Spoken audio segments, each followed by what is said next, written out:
You're listening to Head, a Star Wars podcast. Two fans, two generations, all things Star Wars. Begins now.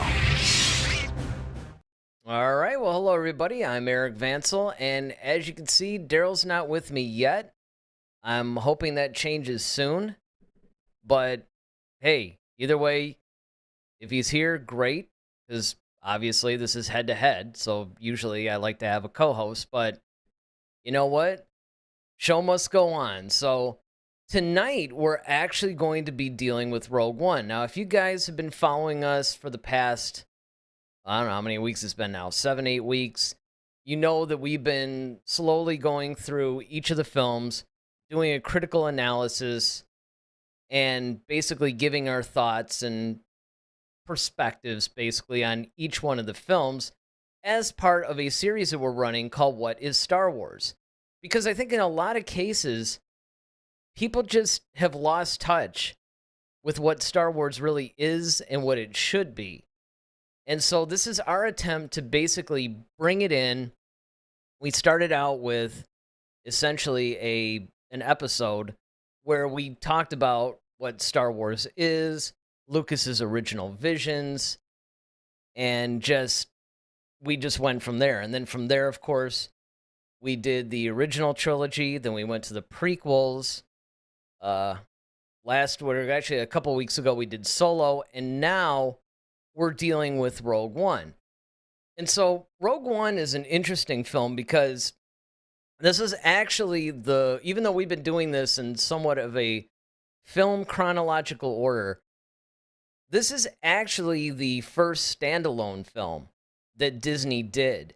And so what was interesting to me about that is the fact that this is the first time that we ever saw anything that wasn't, essentially like a saga film or pretty much what we were used to with the Lucas franchise. Because obviously we had the original trilogy, then we had the prequels, and really the only other thing that we got besides that was Force Awakens.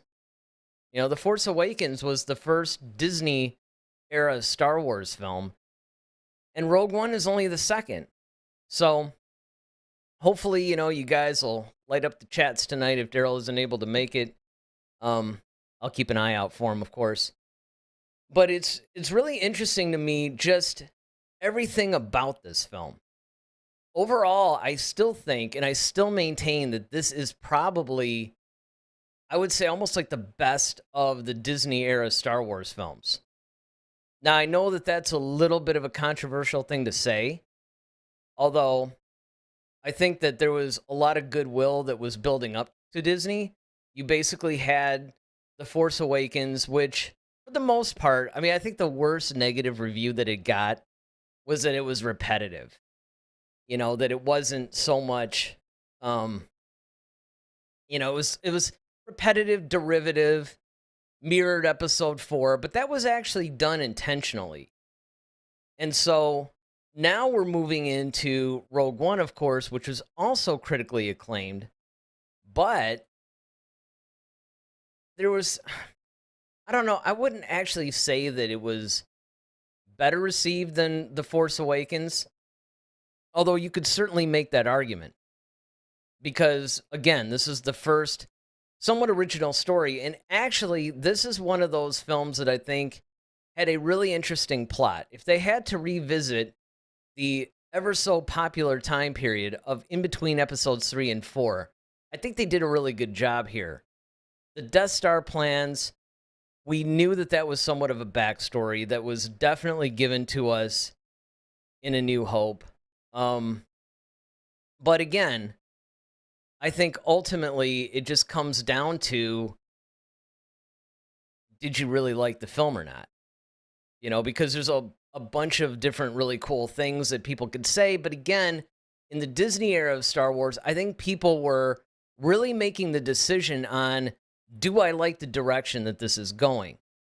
And from my perspective anyway, I can honestly say that up through Rogue One, I think the answer was yes. I think people were still hopeful. I think people still thought, you know what, these are quality films, and I think we're on the right track. It was, of course, with The Last Jedi that naturally that fell apart. So, what I thought we would do tonight, what we usually do, what we've been doing, is pretty much just going through not necessarily a scene by scene, but pretty much just a lot of the different elements of this movie and breaking it down, really dissecting it and getting into it. So, the first thing, of course, is you have this film opening in a very chaotic way.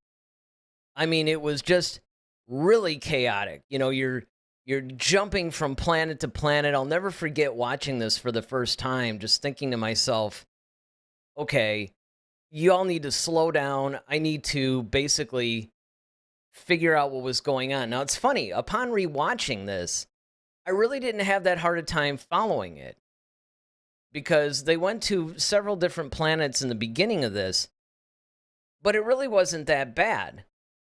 I think that in a lot of ways, it was setting up the story and it was pretty much, in a way, I think this is taking the place of the opening crawl, which of course we're going to get to a little bit later on in this. But I honestly think that it wasn't quite as chaotic and crazy as I remember, but I do remember, saying to myself, like, man, can I get a guide? Is there some sort of like a, some sort of a thing that they could have passed out in the theater that maybe would have just been like, okay, I'm not really sure what's going on here.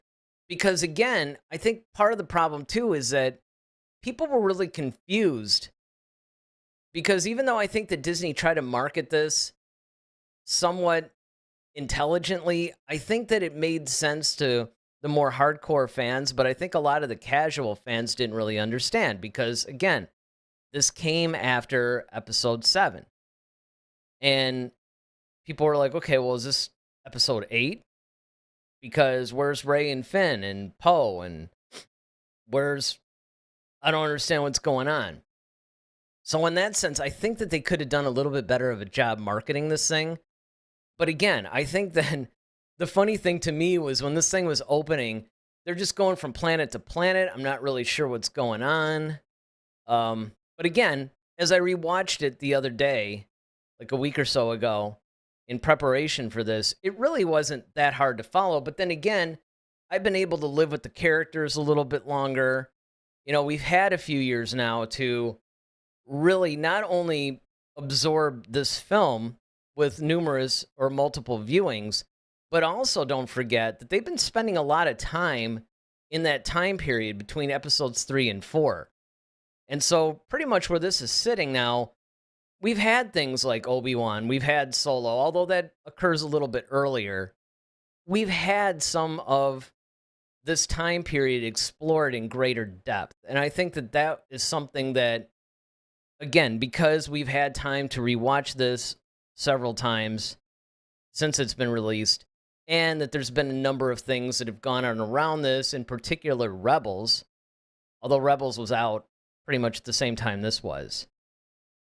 But one of the things that I loved was Krennic. I thought that Krennic was a really cool character. He's visiting the Ursos. This is where we learn a little bit about Galen Urso. The fact that, okay, he's coming up, he's visiting these people, he's landing. Of course, he's landing like a mile away from where they were, which I always thought was pretty hilarious, actually. But in this sense, you really get the feeling like, wow, okay, this guy is threatening from the get-go. And I'm not just talking about the Death Troopers. We'll get to those guys in a second. But, I mean, you could just tell that this guy had a real sense of villainy and ominous. I mean, you knew that Vader was going to be in it, but this guy, you could tell, was kind of a threat to those around him. That he wasn't just the typical token Imperial officer, that you usually see. I mean, this guy was, again, he was really threatening. And I really appreciated the way that they introduced Krennic, the way that they gave him a little bit of a dark sense of humor in this scene right off the bat. But I don't know. To me, it was just really interesting on how they framed him. Because again, he's a little bit different from all the other Imperial officers that we've seen beforehand. And of course, he's a little bit, I mean, he's like Director Krennic, right? So a director, this is kind of a new rank that we hadn't seen previously, but I don't know, I thought that this was actually, again, a really cool way to introduce him. And then of course, like I said, we're introduced to Galen Erso, who we find out was one of the key guys that designed the Death Star. And he basically, I think, got wind of what the Death Star was, what it was going to be used for. It's just like, you know what? I don't want any part of this. So, fine. I'm just going to bail out and leave. And now Krennic is trying to get him back. And then, of course, Lyra, who's Galen's wife, you know, the interesting thing to me about this scene was this is one of the only times in this movie that we really see her deal with the Force. I mean, yes, I know Darth Vader makes an appearance, and of course he has that really cool scene, which we will talk about later. But I don't know, I just think that there was a really cool side to Lyra and Jin where you're seeing the Force in a little bit of a different way. You're basically seeing how does the Force affect just normal people in the galaxy. I mean, granted, yes, I know that she was part of the Urso family, and they're basically stationed building the Death Star and all this other stuff. But again, when you really come down to it, they're a little bit more representative of the normal citizenry that we see in this galaxy. And we don't usually get to see too much of that. It really isn't until Andor that you really start to see just the general populace of all these planets and how the Empire is actually affecting them, and just, I don't know, like how life is when you're not dealing with the key players that are actually affecting the battles, the war, whatever, one way or the other. You know, these guys are just basically pawns. I mean, yes, they're working for the Empire. They're a little bit higher up, but at the end of the day, they're still just basically pawns in this greater game. And so, of course, Lyra gives Jin this like Kyber crystal necklace or whatever. And of course, this is where the Kyber crystal starts to come into play, is in this film a lot, where you find out that the Death Star's laser is basically emitted through Kyber crystals, and that's what gives it its focus and its power, which I actually thought was a really cool little thing. And just overall, I don't know, I just thought that this was a cool way to actually introduce the Force without beating us over the head with it. And I can honestly say that that's the case with all of this.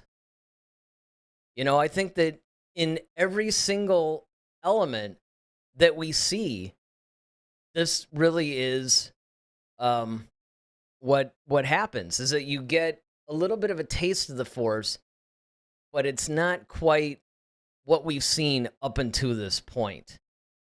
And then, of course, you got the Death Troopers, man. I mean, what can you say about these guys? I think that there's a lot of elements in Rogue One that they did that were actually just were a much, I mean, I hate to keep overusing the word cooler, but I mean, what else can I say, right? I mean, these guys were probably one of the coolest trooper inventions that they've had since, I don't know, I really kind of dug the Snow Trooper. I know it's funny that a lot of people sort of make fun of me for that, but I did. I thought the Snow Trooper was awesome. And so this is one of those things where now you have a different classification of trooper. And what was really interesting to me about this is that the Death Trooper were incredibly precise. Like everything that we always made fun of about stormtroopers, not the case with the Death Trooper. The Death Trooper, again, had that ominous overtone.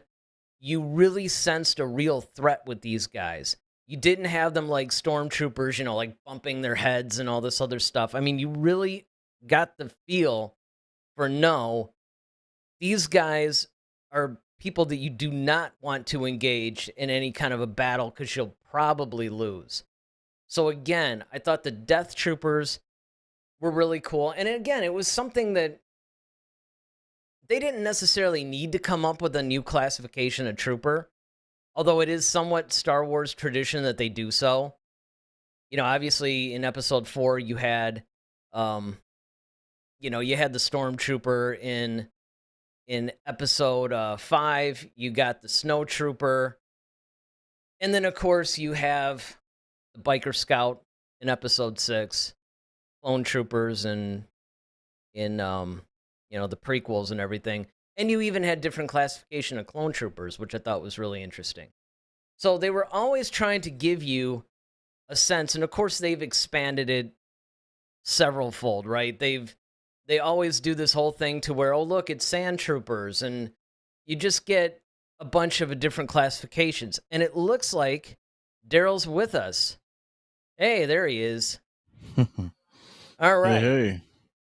All right. Well, I'm not too far into this. I mean, I've only gotten past the Death Troopers, and we're only on like slide I think 5 of like 35. So just talking about, Krennic and the Death Troopers and how these guys were somewhat of a like a more ominous. There's an ominous overtone about these guys, right? Like right from the very beginning. Yeah, definitely. I mean, the Death Troopers, I mean, they were honestly, they were the coolest troopers you probably could ever want. I mean, the all black with like the green, lenses in their helmets. I mean, those are That's what sweet. I They're, said. I mean, you know, that's exactly. I mean, these are the ones you don't want to mess with. These are the ones I feel like don't miss. Like the Stormtroopers miss. These guys, not so much. Well, I was just saying right before you popped on that these aren't the stormtroopers that are like bumping their heads and couldn't Yeah. are like firing in essentially the space version of the A-team. I mean, these guys were a real threat. They don't miss. You don't want to mess with these guys. I just think that this is something that I think was an invention because, and as I said, they're always trying to invent new troopers basically in every film. That's kind of a Star Wars tradition almost. Mm-hmm. I mean, even in the Clone Wars and the prequels, each one of the prequel films, you got like a different classification of clone troopers. So I thought that was kind of cool too, So in this one, it's Death Troopers, which I thought was nice. And then, of course, we come to now, as I said before, Krennic had landed, and now he's actually engaging Galen. I had also covered when Jin and Lyra had that little scene together, and she gave her the Kyber necklace, and how we learned a little bit more about Kyber crystals in this, and it was a nice use of the Force without beating us over the head with it, which I think this film does really well. But Yeah. Yeah, no, I mean, definitely, and you could definitely see like the relationship between Krennic and Galen in this. That there is some history, and I don't know if you covered it, but like in the book Catalyst, now I kind of you know, alluded to it, but I didn't really super cover it yet. But yeah, yeah, in the book Catalyst, you really get to see how well these two are really know each other, and then when you see it played out on the screen in Rogue One, it's kind of like that's you understand the backdrop of what all of this is about. yeah, absolutely. And you see, there's almost in this scene a desperation in a way, because in a lot of ways is as sinister. That's another word I was looking for actually. As sinister as Krennic is, you could tell throughout this entire film, even though he's monstrous in a lot of ways, he really does have a real friendship vibe towards Galen. Like he's he's doing everything he can. Plus, I mean, let's not give him too much credit. I mean, obviously, Krennic needs him alive, but I don't know. I just always got the vibe, and maybe it's because I read Catalyst that maybe I'm reading parts of that into this. I don't know.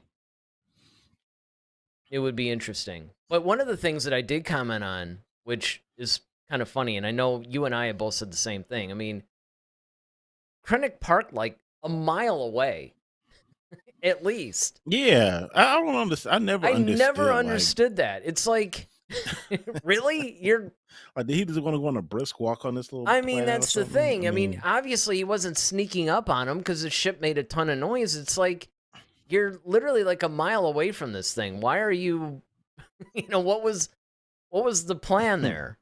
Yeah, I just thought that part was kind of funny.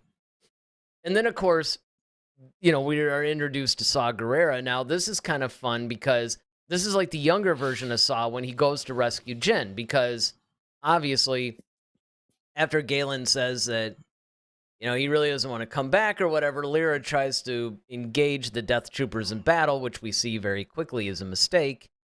She gets killed. Jen goes into hiding. Galen basically, has to go with Krennic. And so she's hiding for a little while. And then, of course, Saw comes. And anybody that has seen the Clone Wars knew right mhm. away who Saw Gerrera was. Yeah, Saw Gerrera, is the war dog, man. I mean, this guy is like the freedom fighter. He's in the thick of it. He's one of those guys who is almost kind of like I would liken him to almost like the style of a Malcolm X, where he's kind of like a by any means necessary kind of person. Like he's for peace, and that's what he's really fighting for. But of course, he's not as politically inclined to handle things diplomatically, shall we say? Yeah, he's definitely He's not a pacifist. I mean, he's no, pretty much he's like, look, you got to hit these guys hard. You got to hit them where it hurts. Kind of a no yeah, mercy kind of thing, yeah, he's kind of So like about that action. yeah, absolutely. And so it was cool that we actually see this because we find out that Saw raises Jin basically, and then of course abandons her, and you know, but Mm. we find out later, of course, that was because it was too risky to keep her around, and he wanted to just basically give her a fighting chance. But I don't know. I thought that in a lot of cases, it was great that we saw Saw so early in the film because obviously later on we deal with them a little bit more. But this was kind of a nice way, I thought, of introducing him. Um, and then of course we just get to this terrible, terrible title Ugh, card that looks. I mean, I could not ghastly. believe. Yeah, I couldn't believe that this was Star Wars. It's like, guys, this looks like something somebody did, in Like a like college or a high school, Microsoft like Word or something. Yeah, exactly. Like I've seen fan films no, better than this. So I was really, yeah, it's like it's almost like the kids we used to teach. Like this is something they would have come up with. yeah, exactly. And the music was kind of dopey and just, it almost sounded like one of those royalty free tracks. So I was really disappointed by that. But again, as I said before, the film is actually so good. And I would probably argue that this might be the best of the Disney era films. That Oh, oh yeah, you hands can, down. I would agree with that so far, yeah, at least so far. yeah, and you could definitely go, all right, you know what? It's the first standalone film. They really didn't know what they wanted to do. I thought actually, and I think we brought this up when we reviewed Solo. I thought that the way that the Solo opening and all that, and basically the title sequence that they used for that, I thought that that was kind of cool. Because I also alluded back in the beginning of the show, I talked about how you practically needed a guide to figure out, what planet they were going to. Because, I mean, now, of course, we've had, like I said, a lot of content and a lot of chances to watch this film over and over again. So it's not as jarring now. But I remember first seeing this, just like, well, all right, now they're going here, now that it's there, and then it's over here, and you're like, okay, guys, you know, Yeah, there's definitely a lot of traveling around here. A lot of I don't want to say time jumping, but just But I guess you could say it in a way because I mean, they kind of covered a lot of space in a lot of time. I mean, in a short period of time, Yeah, you know. it's definitely a lot of planet hopping. Um, and then of course, we get Jin in prison. I mean, one of the things that I thought was really cool, and I'll probably bring this up throughout this movie, is the fact that the stormtroopers in this were a lot grittier and a little bit Yeah, more, like rough around the edges. I mean, not only in just the way they looked, but the way that they acted. A little bit yeah, hardened, not the pristine, just normal stormtroopers that we've seen thus far in the original trilogy or even the Clone Wars. This is a little bit more of that dirty, gritty war film type of a thing, which I thought was really cool. yeah. I mean, they really did bring on that have that ambiance about them. I think I think because this is kind of like I think this is when the stormtrooper program kind of first really took hold. Like it had already been started, but I think this is like when it first was like really cemented, and I think this is the time where, you know, some things have happened, but I think at this point, we've seen them in like in Solo, but we've been watching the Bad Batch, and we've kind of been slowly watching them getting phased in, and the clone troopers Hmm. being phased out. And so I think this is kind of the culmination of that. Like, okay, now the stormtroopers are firmly into the Empire now, and you're going to get kind of that whole that vibe because I think they're trying to like really prove themselves, their Yeah. loyalty to the Empire. No, I can see that. And again, it's interesting too because in this is a scene where it transitions from, okay, Jin was like this little kid rescued by Saw, now all of a sudden she's in prison. Well, now your mind's going, okay, she's obviously older. What you sort of wonder what happened in between. You get a little bit of a glimpse of it with some of the dialogue that they have in this thing, but there was still a lot of things. I wonder. I did not. The one thing that I did not do, and I've been meaning to do this, and I should do this, is read the Rogue One novelization. I mean, first of all, I've read, Mm. like, with the exception of Solo, I think I read every single novelization. So I don't know why I didn't do that because I meant to do it because I think that that would really be a nice companion piece to Catalyst, and I think that you probably get a lot more detail as we've seen in Hmm. some of the other books. So I can't help but wonder if maybe they deal with a little bit more what happened between when Saw rescued Jin as a kid and where we see her here in prison. Yeah, I mean that's a good possibility. I mean, I don't see why it wouldn't.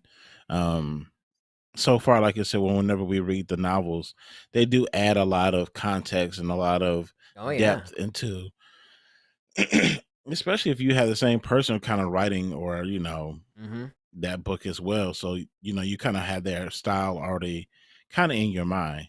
And Yeah. Catalyst being such a great book, Oh. and Rogue One being the companion, it stands to reason.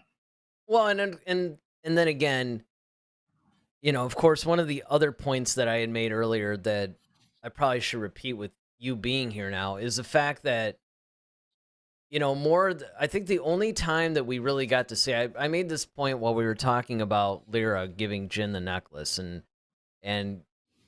basically they were talking about the Force a little bit and things like that, and you were getting sort of the vibe. This is the first time in any medium at that time where you started to get a feel for what the general populace was experiencing and how they were looking at things. Because up until now, we've only seen it through the people who are directly affecting it.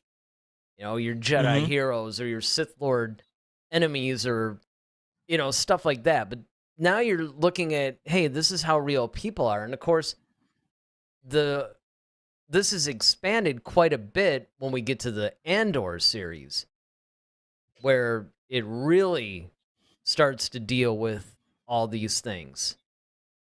But I was just gonna say, I mean, did you get that same feeling when you were watching this that now we're starting to get a little bit of a vibe on what a normal person thinks of the Force or how the Empire is affecting them. Well, yeah, I mean, this was kind of like our first glimpse into, um, we talked about how we get different glimpses of what the general populace may be feeling.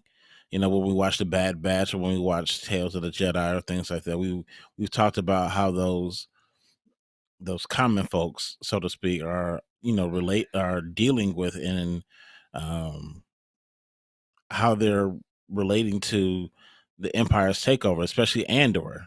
So this honestly, Rogue One is kind of a great, almost like a great companion to Andor as well, the actual series, because it has that same pulse, it has that same vibe, it has that same, you know, um, sense of dread, that whole sense of oppression. And that's what you really feel in Andor, and you really feel this in Rogue One. You're starting to see how, like, okay, the Empire is just doing things and testing stuff out on different people, and that is kind of this having their way with the galaxy in a way, and they know no one's really around to stop them from doing it. And so, yeah, you really do get a chance to see that in the Bad Batch, Andor, a little bit into Solo, um, especially that whole war scene that they had when Hmm. Solo joined, right before he met Chewbacca. You getting the sense, and you kind of hearing how people are conversing, and just the looks on people's faces. You can see the oppression that the Empire has is not as nice and beautiful and as pristine as you would in the prequels. Oh, absolutely. I mean, that's a good point too. Is that you're really literally starting to see, hey, here's how um, the Empire is starting to get a little bit unleashed, and I think that that is more than anything um, an extremely important thing because again, you still have a little bit of a situation where there's a how do I want to put this? There's still kind of the framework of the Senate and all this cuz remember, and it's good that you brought up Andor in this. When you actually see from Revenge of the Sith when Palpatine first takes over and he's like, "Okay, the Jedi were terrible and they disfigured me and they were trying to take the power away and keep it for themselves." But then obviously he's like, "Yeah, but I love democracy and all this other stuff." And then he slowly starts to take that away. And we're especially seeing that now in the Bad Batch. And then of course it unfolds in Solo and now we're at Rogue One. So we're basically only a couple of weeks away. If you look at the timeline, we're only a couple of weeks away until when the Empire or the Emperor dissolves the Senate. So I think that this is good. And of course, we've been talking about this guy forever. So it's time that we actually talk about Cassian's introduction because it was interesting to me to actually rewatch this film after seeing the Andor series because Yeah. I mean, well, one of the first things that we learn when you just see this for the first time, right? When you saw Rogue One for the first time in 2016 and you saw the scene and you basically saw where this informant couldn't get away, and so Andor kills him. And this is the first time where you go, wow, all right, so the rebellion's not exactly as squeaky Clean clean and, and yeah, noble and honorable right as and we noble once and thought. everything. Yeah, I mean, there's a little bit of a dirt, getting your hands dirty in this.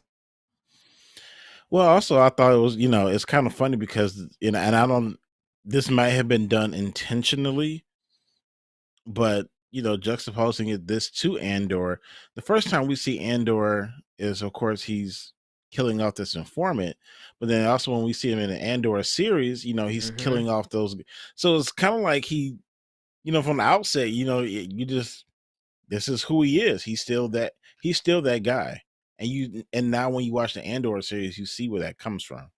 Yeah, and that's an interesting point because you do. you see Andor now, he's Captain Andor, he's somewhat a little bit higher up in the rebellion. But yeah, you saw in the Andor series, like, yeah, this is this is the same guy. There's he's fighting for a different side now, but this is still the same guy.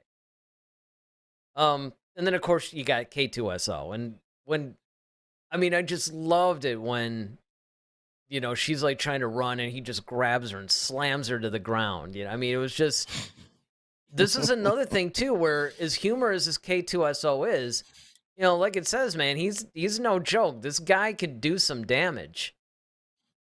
Oh yeah, he's not 3PO, Yeah. no stretch of the imagination. He could be about the business, and that's kind of the cool thing, is having that kind of comical, almost,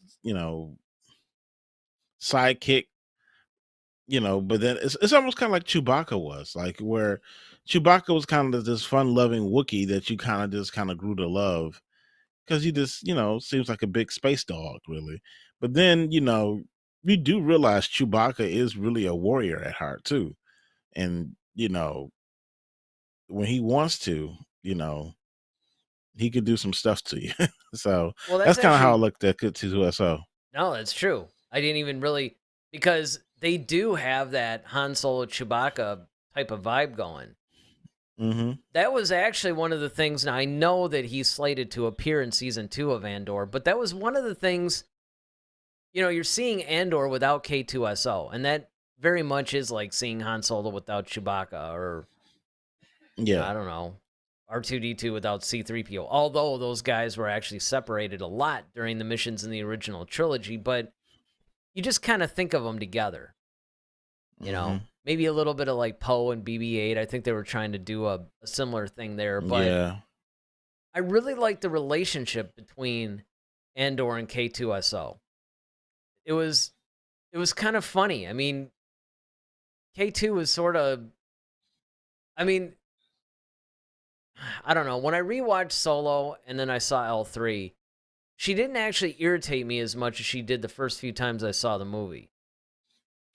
Because I sort of saw L3 as them trying to do almost this, social justice warrior version, and shoehorn a little bit Mhm. of that in, but kind of make her funny, sort of like K2SO, but I actually found the character to be a lot more refreshing the last time that I saw it. And the humor that, of course, that had to be a Lord and Miller thing, where they're like, wouldn't it be funny if there was a droid who was actually going, no, you know what? We're not going to have masters and all this stuff. I'm going to, revolt against this and try to do droid rights. And it was hilarious. And Yeah, yeah, Alan Tudyk did a phenomenal job playing K2SO. oh, yeah. Just bringing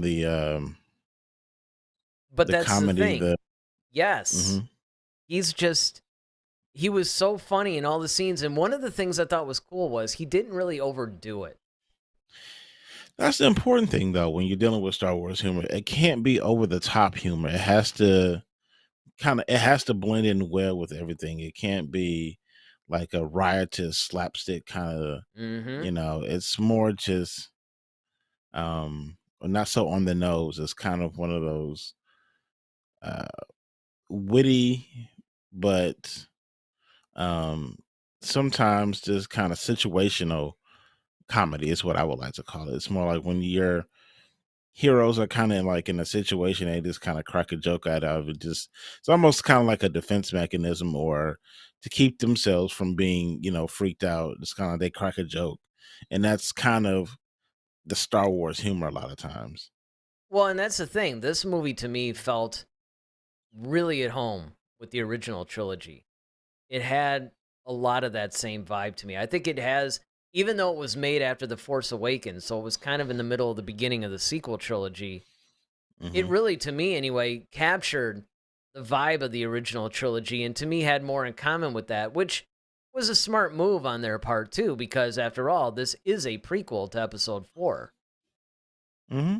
So, you can't be too far away.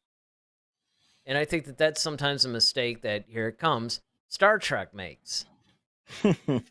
is that I mean, they've fixed that a little bit with Strange New Worlds, but with some of their other stuff, particularly Discovery, it's like, okay, guys, this is supposed to happen before the original series. I'm not really seeing the connective tissue here. But again, I did sort of slow down in watching it. Like, I mean, they're on season 4. I'm still like in the middle of 3, so maybe stuff happens that I'm not aware of. But I just thought that you had a really cool balance of characters at this point. You know, we have Saw Gerrera, we have Krennic, we have Jin Urso, we have Galen Urso, we have Andor K2SO. You're starting to see all these characters and how they're beginning to interweave into the story. And that's actually what happens here.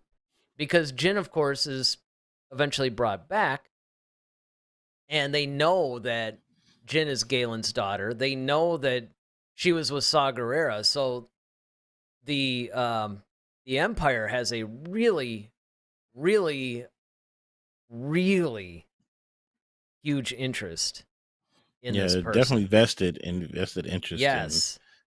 and And I in didn't really Jen. catch that, honestly, the first couple. I mean, believe it or not, like I didn't focus on that part. But when you really stop and think about how key she is, being that she's both connected to Saw Gerrera and her dad, who designed this Death Star, which of course they still don't really 100% know about, but they know that he's responsible for something they're building. So yeah, I thought that was cool. And of course, the interrogation thing was really interesting too. Watching Cassian interact with Jin, I thought was interesting.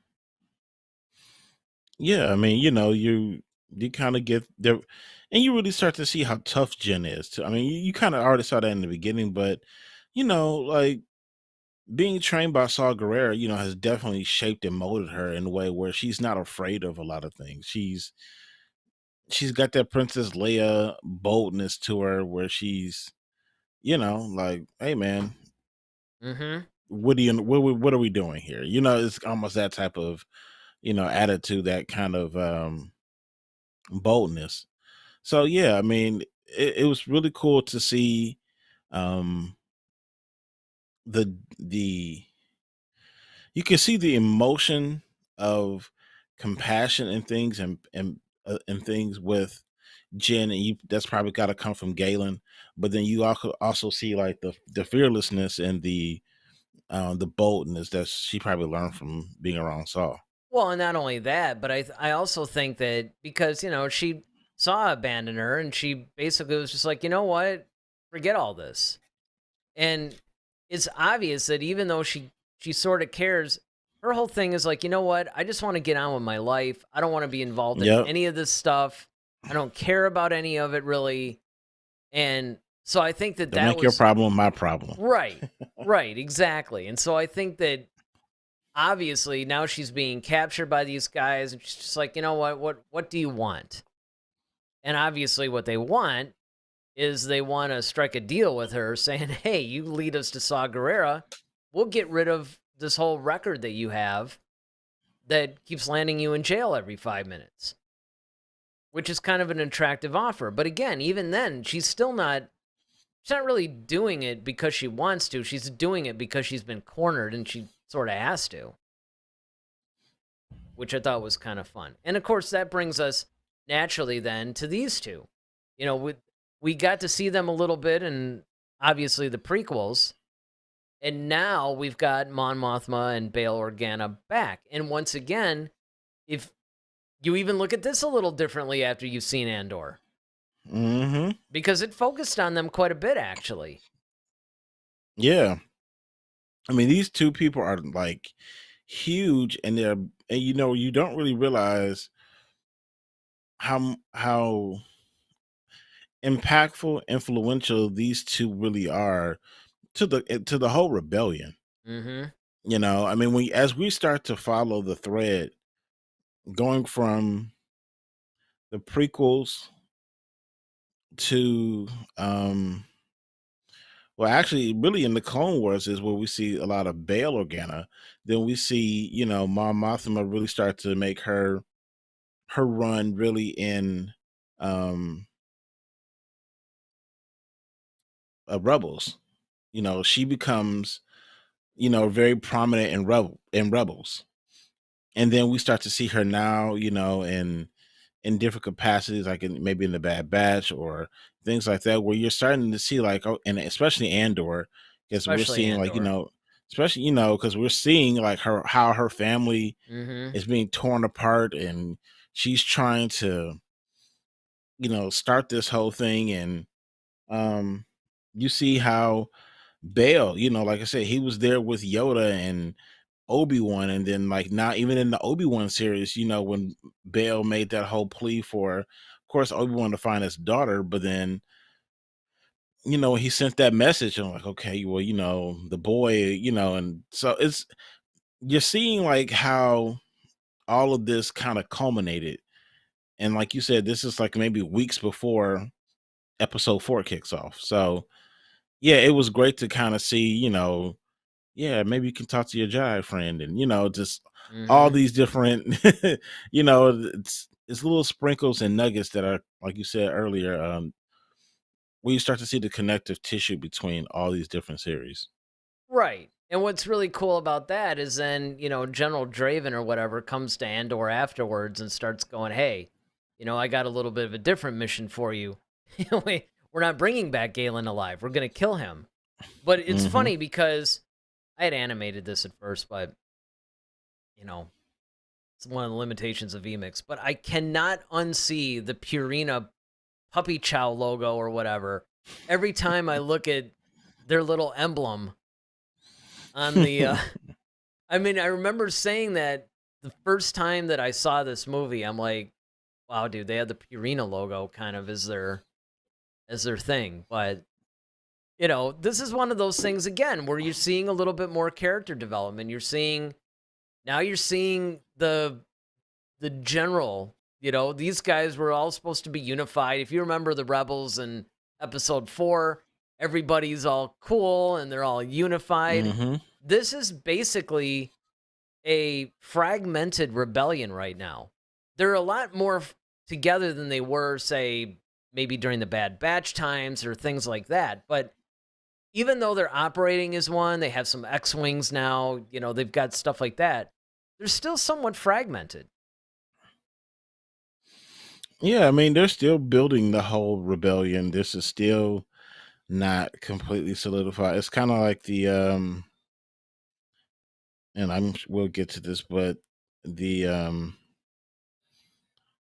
kind of almost like the new rebellion, how the new rebellion was at the end of the Last Jedi. It's like, okay, why did anybody, everybody's kind of, we have to kind of eventually cement ourselves and just finally just say, hey, this is what we're doing, you know, and you need those key players like Mon Mothma, Bale, and of course, Draven is. It's all um kind of funny because like what's at stake, Mhm. because we as the audience have the advantage of seeing like, okay, we know what the Empire is doing. We know what they're building because we've all seen this before. But it's like for them at this moment, it's kind of like, man, you guys got to pull it together. You're kind of rooting for them. Like, come on, get with it, because Right. you got to blow up this stupid thing, and they're going to, but you just want to see like, okay, like what's going to be the thing that finally says, okay, we're locked down in this. Well, that's one of the things that I actually thought was really cool about this movie too, now that you bring it up, is the fact that, you know, they had heard rumors of a planet killer or whatever, but they laughed it Hmm. off. They're like, Right. that's just a bunch of made up nonsense or whatever. And it's meanwhile, you're switching to our perspective and we're seeing this thing being tested. And I mean, we all obviously know what happens in episode 4, that the thing is complete and now it's about to blow up Alderaan and all this. And you're like, no, you guys don't, especially you, Bale, you need to stop this or you're going to be homeless Yeah. or dead, which he was, Or unfortunately. vaporized. Yeah, Yeah. exactly. Yeah. But then, of course, on the flip side of that, you have Saw, and Saw is a little bit more like guerrilla warfare, a little bit more terroristy in a sense, in the way that he does things. And we see that when he interrogates Bodhi Rook, who was a TIE pilot or something, who basically defected. Galen pretty much put him up to it, said, hey, you got to do the right thing, and it kind of turned him around, and so he's carrying the message that Galen has, like, hey, there is a thing called the Planet Killer. It's called the Death Star, and, all this other stuff, right? And so what does Saw do? Instantly distrust him because he's an Imperial. And then introduces him to the Boar Gullet, which, was kind of a horrifying little creature, actually. Yeah. That always got to me every time I watch that scene. Yeah, it is creepy. Yeah, but it is like, that's the thing that sucks. I felt so bad for Bodhi because here he is trying to do the right thing. And it's like, this is, it's like, man, I wish I would have came to like maybe Mon Mothma with this information, or, maybe. Well, here's what's funny about this. And this, this even happens here on Earth a lot of times, right? Because you get these guys who, because I mean, on one hand, you could sort of understand Saw's point of view, right? He's used to people being moles, kind of trying to spy or do whatever. And so here comes another guy, a TIE pilot, an Imperial. So from his perspective, he's just kind of like, yeah, all right, whatever, sure. I'm sure you're really here to bring me a message or whatever. You're probably here to kill me. But yet, from Bodhi's perspective, like you said, he's all like, well, I'm trying to do the right thing. And, maybe the Empire was right about you guys. Look at how you're treating me, It's kind of like, if Bodhi was a different kind of person, he might be like, you know what? The Empire's right. You guys really are terrorist monsters. Or the fact that it's like, there's, the line is blurred because it's like, what's that? And that's the thing. It's kind of like, this is why we have like, here on planet Earth, like the Geneva Convention and stuff like that. It's because it's like, all right, what keeps you from being as bad as the people that you're trying to fight against? And it's like, so at this point, for Bodhi, the lines are blurred because at one point he's looking like, well, yeah, the Empire is terrible. I'm now understanding the horror and the things that they're doing is so wrong. But then I try to come over to the rebellion side and try to help you guys and give you information. And it's like, well, you guys are just as bad as they are, so it's just like, really? It's like, I'm trying to give you a message. You're sending this weird octopus looking creature at me, right. Exactly, causing me to go insane. I mean, really? I mean, yeah, exactly. But then, of course, when you go to the Imperial side of it, now you really can see the true villains, right? So you have Tarkin and Krennic, and of course, this is a good time to bring up that this is one of the first usages of the CGI face. I mean, they kind of did this in Revenge of the Sith with Dooku. They basically put Christopher Lee's face on that stunt guy. But, of course, that was a whole faraway thing. That was just for, like, one little quick stunt scene or whatever. This is a fully animated, super close-ups. We're going to put, essentially, oh, no, I blanked. Peter Cushing's face on an actor and animated. And it was... it was cool. It was clunky. It was definitely a clunky. You could tell the mouth movements were a little odd. Some of the facial movements were a little strange. But at the same time, you did have to say, you know what? This is cool. In about 3 or 4 years, this is going to get really good. We got Tarkin nonetheless. And, Tarkin and Krennic, that's why I always love like seeing these higher up Imperials because the regality that they kind of have and the way they talk to each other. It's very like they kind of have this way of disagreeing and downing each other, but in almost like the most pleasant of tones in a way. Yep. And it's very political. And these two are kind of like the kings of the Joint Chiefs of Staff almost. This is like the war room guys, and you're like, okay, when I look around the table, these are the guys who represent like, okay, maybe one is like the Navy, the other one is like the Army or something like that. But these are like the the captains of the Joint Chiefs of Staff for the Empire. Well, this is kind of a true story, and apparently this has worked out. Um, if you look at that scene in A New Hope where Tarkin and Mahdi and all those guys they're having that meeting when Vader eventually Mm-hmm. chokes them out, there's an empty seat at that table. That's supposed to Mm-hmm. be Krennic. That's supposed Yep. to be Krennic's seat.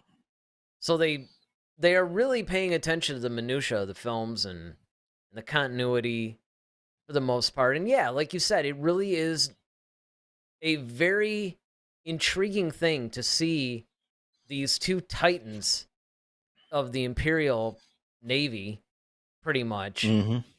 going head to head, playing this cat and mouse game, trying to outsmart each other. Because essentially the way it stands is this, is that Director Krennic basically was the one who spearheaded the whole Death Star program. Galen Erso, of course, is his main scientist who developed a lot of the technology, particularly the weaponry. But it was pretty much under the umbrella of Krennic.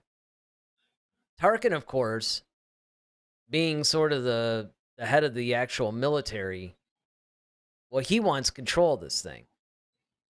So he's trying to do his whole game playing and everything, whereas Krennic is basically like, no, this is mine. I'm the one that developed it. I'm the one that should be overseeing it.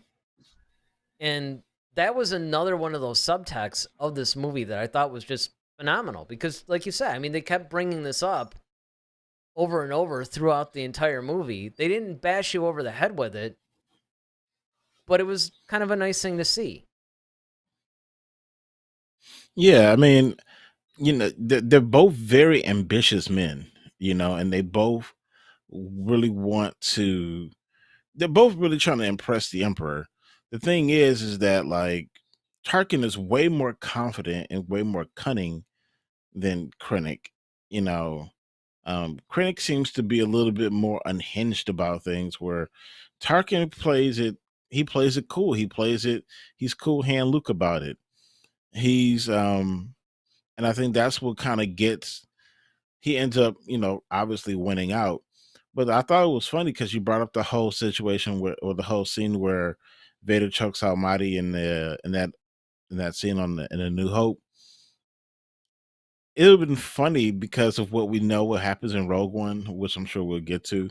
But it'd be great if like Krennic did, survive Rogue One, because then he could tell like Marty, like in that meeting, like, don't try it, dude. Yeah, exactly. Like, trust me, it's real. Don't go there. Well, and again, I mean, I think one of the brilliant things about this movie is the fact that, yeah, they're, like you said, I mean, Krennic is playing checkers and Tarkin's playing chess. Mm-hmm. I think that ultimately that's really the thing, because if you look at what Krennic is doing, he's usually reacting to something that's happened to him. Something bad happens to him, he reacts and he's trying to figure out what he's going to do. Tarkin's already thought like 3 or 4 moves ahead. And so I think that unfortunately is where Krennic it just wasn't going to happen for him, I mean, it's just the way it is. So we get our actual first flashback in Star Wars. I remember this was like a really big deal. People were like, okay, this is the first time where we're going to have like a flashback scene in a Star Wars film. And there were a lot of fans up in arms like, you can't do that. And it's going to make it not feel like Star Wars or whatever. Ultimately, when I saw this, I don't know about you, I didn't really have a problem with it. No, I didn't either. I thought it was fine. I mean, and the only reason why they said this is because, quite frankly, they're only basing that off of, the original trilogy. And it's like, okay, Well, and even well, the prequels as well. well, no, that wasn't a flashback. Oh, That was more like Visions. a visions. Yeah. Okay. So, yeah. I mean, just because it's never been done doesn't mean it just there was never a reason to. Well, I mean, And I I think think that that, was just the point. It just yeah. didn't serve the story. So why put it in it just because? Well, and I think that by the same token, they weren't just shoehorning it in just for the fact of, hey, let's have a flashback scene in Star Wars. I mean, it really made sense. This flashback actually is really sort of a live action film version of what we might have seen in a scene from Catalyst. Because this is back when, of course, this would be towards the end when Galen was starting to lose a little bit of faith in what he was doing and realizing that, hey, I don't think that this is purely for scientific purposes. I think this could be weaponized. And you're seeing a little bit of that, but it was important that they put this in here because, again, it's trying to reinforce that Galen and Krennic were once simpatico. You know, they were pretty much really good friends and they had a mutual thing. And of course, Lyra was there and Krennic was kind of like the family friend that would come over for dinner with the Ursos. And, you know, there was a real relationship there. And I think that it was important for them to establish that in this scene. Yeah, I mean, and that, like I said, I think it served the story in such a way where it gave the context that was needed for the moment, because this was more of a, you needed to understand the personal relationship that they had with each other. Yeah, absolutely. And then of course now we go to Jeddah, which of course Jeddah was like one of the main sites for the Jedi. Yep, I don't want to say that homeworld, but you know, it's kind of it was definitely a prominent spot yeah back in the day.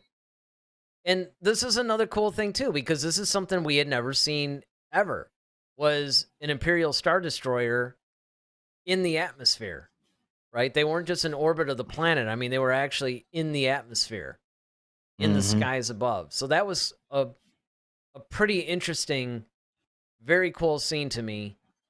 And it also shows, again, just the grip, just with this scene alone, it shows you the grip that the Empire has on these worlds that it occupies. And the intimidation, you know, with that, you know, to go along with that. They had the grip because of the intimidation. You know, you see this giant and, you know, Starship, you know, breaking the atmosphere, and, you know, it's, you know, of course, it's got its armaments already about it, and then it's dispersing TIE fighters all over the place. I mean, it's, you know, it's impressive. Yeah. And that's one of the things that I thought was really interesting about this scene is the fact that, and it's also showing you, of course, that they're just mining a ton of kyber. I mean, we know why, but of course, our characters don't understand yet. You know, they're like, I don't know. They keep mining kyber. They're taking all the kyber. Wonder what they're doing with it. Like, you'll see. You'll see. Yep. And then, of course, we had this wonderful episode 4 Easter egg. I just didn't know this guy's name. It's like Pog something or something like that. It's I can never remember his name, but of course then you had the Walrus Man figure, which of course they just called him Walrus Man. But these guys, of course, are the ones that harass Luke in the cantina, and then one of them gets their arm chopped off by Obi-Wan Kenobi. So it was fun that they actually had this in here, and there are different little Easter eggs, but what I really liked about this is that some of them may have been a little bit too obvious, but some of them were just like these fun little cameos or whatever that are just like, okay, cool. And this to me was one of them. I actually enjoyed this one. Yeah, this was cool. Just kind of a nod to A New Hope, and you know, the only thing about this is that they don't look, because, and the only problem is the continuity of it a little bit. They don't look like they did in A New Hope, and not completely. Yeah. But with this being so close to A New Hope, like weeks away, you know, I mean, you have to look like, you know what I mean? Like, Well, they would need maybe to with the attack on Jeddah, you know, maybe they were just kind of messed up. That could be true. You know, I mean, but you're right. I mean, yeah, it would be one thing if it was kind of like the whole Saw Gerrera thing. Like, okay, we see him from like 10 years ago and then we see him now. But I mean, right. They're literally like, I don't know, 3 Like weeks 2 away weeks or away. something. Yeah. Yeah, from running to Luke Skywalker. Like, yeah, it's like, come on now. And I hope they got off of Jeddah before the Death Star did something to it. I mean, obviously they Well, did, well, but, obviously, yeah, yeah. you know. I know they probably were thinking to themselves, like, "Man, I'm glad we got out there." Yeah, right. It's like, and you wanted to stay an extra day. Right. And it was cool to see Jin and Cassian on Jeddah as well. I really enjoyed this whole city scene. A lot of the humor that K2SO had.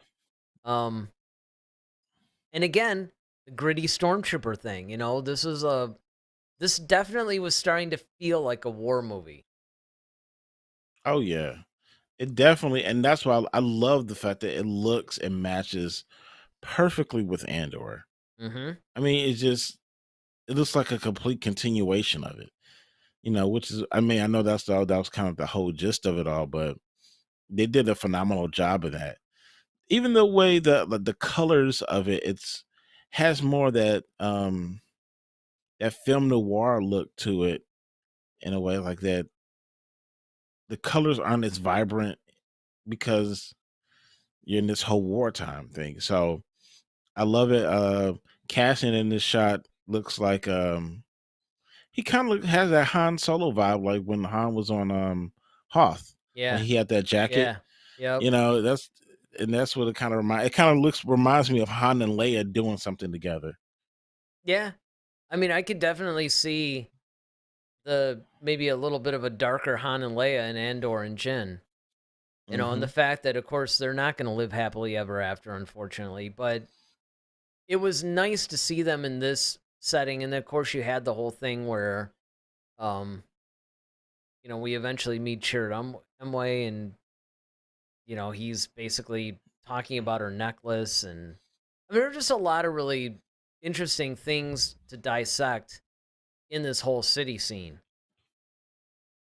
And then, of course, obviously, it gets to this huge battle, which it was really tough to figure what photo or what should I use to really depict this thing, because this thing was huge, right? They start out, Yeah.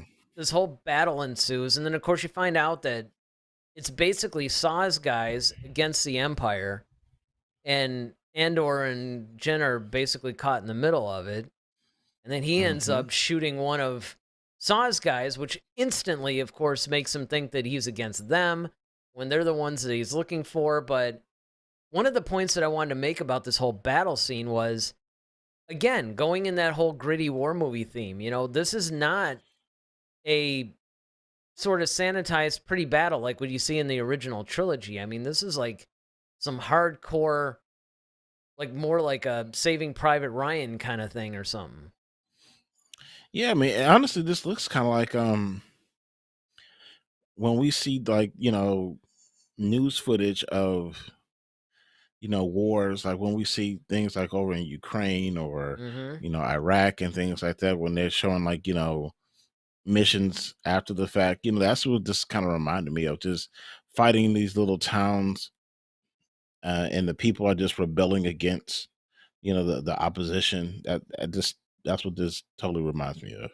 Well, not only that, I mean, just some of it's a little bit more violent too. If you see the way that some of these stormtroopers Oh meet their yeah. end, man, I mean, it's just like, all right, this is, it's just not a little shot Hmm. in the chest and they fall back. I mean, yeah, this is just a Yeah, pretty, they're getting blown to bits and they're yeah, flying through the air, right. and You know, just that brutalized. at that's walking through, and the walkers that are coming through there. I mean, it's just Yeah, this is one of I would those. not want to be shopping during this time period. Let me tell you No, that much. no. And this is kind of like what you're sort of alluding to, almost like some Middle Eastern attack or something, right? Something Hmm. breaks out in Israel or something. I mean, this is the kind of thing that you would see in that situation. And it becomes a very brutal thing. And it does remind us, war's not just kind of like, playing cowboys and Indians kind of thing. There's an actual darkness and grittiness. I mean, I keep using that word, but it's pretty much Yeah. apropos here. And then, of course, we're introduced to Chirrut. I mean, first, of course, he talks to Jin about the Kyber necklace, so you can kind of see that there's something about him. And then, of course, Andor explains to her, oh, he was one of the Guardian of the Wills or something, and they're kind of like these Jedi Guardians, but not. It's almost like they kind of have a little bit of force sensitivity, maybe, but not 100%. Mm-hmm. And that's where he falls under. But of course, this is the first time that we really see a more melee kind of battle. And of course they're doing this Yeah, to show off Donnie Yen's skill, obviously. But I mean, this was actually, to me, one of the more interesting fight scenes because it's not a lightsaber. it's a stick. Yeah, pretty much. I mean, and he's blind at that too, and that that's not to be understated too. So the fact that he can do all this stuff, being disabled is quite impressive. And he's always muttering to himself, I want him with the force is with me. He Mm-hmm. That's kind of his thing that he keeps, muttering to himself um throughout this. So he definitely believes in the force. And like you say, he may be a touch force sensitive, but just not enough to really be able to tap into it fully. But there is a little bit of that ambiance around him. Yeah, and then of course when he's, after he basically dispatches all those stormtroopers, it's like, what was really, really kind of funny to me is that when they were taken prisoner and they're, covering everybody's face, and he's like, "Are you kidding me? I'm blind." I mean, Yeah, that was he shows it. man, that line was hilarious. Absolutely hilarious. I mean, it's just one of those things, him and his partner Baze. I just Hmm. I just thought that they were a really cool pair. And of course, speaking of the whole prison scene, right? I mean, we got two tubes. Two tubes is Yes, back. two tubes. And essentially what I thought again, this is a little bit more of, it's not the rebellion and the empire. I mean, even though technically they are kind of like a faction of the rebellion, Hmm. it was nice to see that it's not rebels against Imperials, really. It's, you basically have this little faction of the rebellion who's taken on these people who are, I mean, Cassian's part of the rebellion, definitely, but Jin's not. Sure, it's not. Baze is not. And so you're getting a little bit more, again, the scope of the galaxy. And how this whole war is actually affecting everybody and pretty much poisoning society as a whole, right? Because everybody's kind of choosing a side there. And I just thought that it was really cool that, again, they're all on the same side in all actuality, but they're not acting like it at all. And again, it's part of it's a misunderstanding because Andor was being fired upon. He shoots the guy that he thinks is shooting at him, and it's one of Saw's guys. So now naturally, Saw's guys are like, well, okay, those guys must be with the Empire or somebody. Yeah. Well, I mean, it's just one of those things. In war, that's the thing is you get collateral damage sometimes, and Mm-hmm. you also have, when you don't have any identifying insignia or or marks. I don't know what I mean, it's just everything is happening so fast. Everything, blasters flying every 10 Mm-hmm. seconds. Things get lost, man. Well, and the other thing that I really loved about this too is the fact that obviously when Jin's like, I'm the daughter of Galen Erso or something, that kind of makes him go, all right, well, maybe we shouldn't kill these people in the middle of the street, because she Hmm. invokes not only Galen's name, but Saw's name. And like, you're going to run into a lot of trouble if, Saw's not going to be Hmm. happy if you do anything to me. So, that kind of brings us over to when, of course, they're prisoners, and then Jin naturally confronts Saw about, hey, why did you abandon me? Saw's like, are you trying to kill me or whatever? And he's like, first the message, with this TIE pilot and all this. And it's like, what message? And then, of course, we get Galen's message, which this is Hmm. pretty much the key to the whole thing, right? Because this is where Galen basically just says, you know what? Yeah, I didn't really want to, but I worked on this thing called the Death Star, and it can destroy planets. And oh, but by the way, I did put a weakness in because I couldn't, you can't beat them, join them. But I figured, hey, maybe one of you guys could exploit this thing if you had these plans, which I thought was actually a really neat way of tying in this whole thing. Mm-hmm. Because remember, that's what we always thought, right? Was okay, well, some spies or whatever went in and stole the plans. In episode 4, we just assumed it was this normal rebellion type mission or whatever, right? But then we find out no. I mean, it's not that at all. So I thought that this was actually a pretty, sort of a Oh, really this is nice way of doing it. yeah, it's a really nice plot twist. It allowed it to once again build that connective tissue. It answered a lot of questions because yeah, I mean, they could have left it as like oh, rebel spies, just happened to get the plans for the Death Star and they analyzed it and found the weakness. Mm-hmm. Now we know that it was intentionally put in there, Yep. and that's the reason why the spies went there in the first place to retrieve, because they knew one was intentionally put in there to destroy this thing. And it makes sense because it's like, you know, otherwise, like, how else would you stop this stupid thing? Well, and I had to say, I mean, just speaking of this scene, I mean, this is really, I think, one of the pinnacle scenes in this movie because you just have a brilliant job with Galen's delivery in this thing. You know, how it keeps rising and how the music kind of swells as Hmm. he's being a little bit more forceful and just he has that sense of urgency to get all this stuff out before he's caught recording. And then of course, Felicity Jones's whole performance as well as Jen Hmm. Urso watching this message, realizing that her dad didn't abandon her and just, the tears start going down. I mean, it was a really emotionally moving scene, I thought. But of course, ultimately, the whole Death Star thing, the weakness, Hmm. destruction, that comes a little later. But first, and this is kind Man. of nice about this whole Death Star thing, right? Because, I mean, there's a million different, we could have just gone frame by frame in this whole thing. I mean, the fact that Tarkin pretty much thought that maybe he could get Krennic, or at the very least, maybe he could get control of the Death Star, right? Because he forces his test. Like, all right, well, if this is cool, let's just test it on something.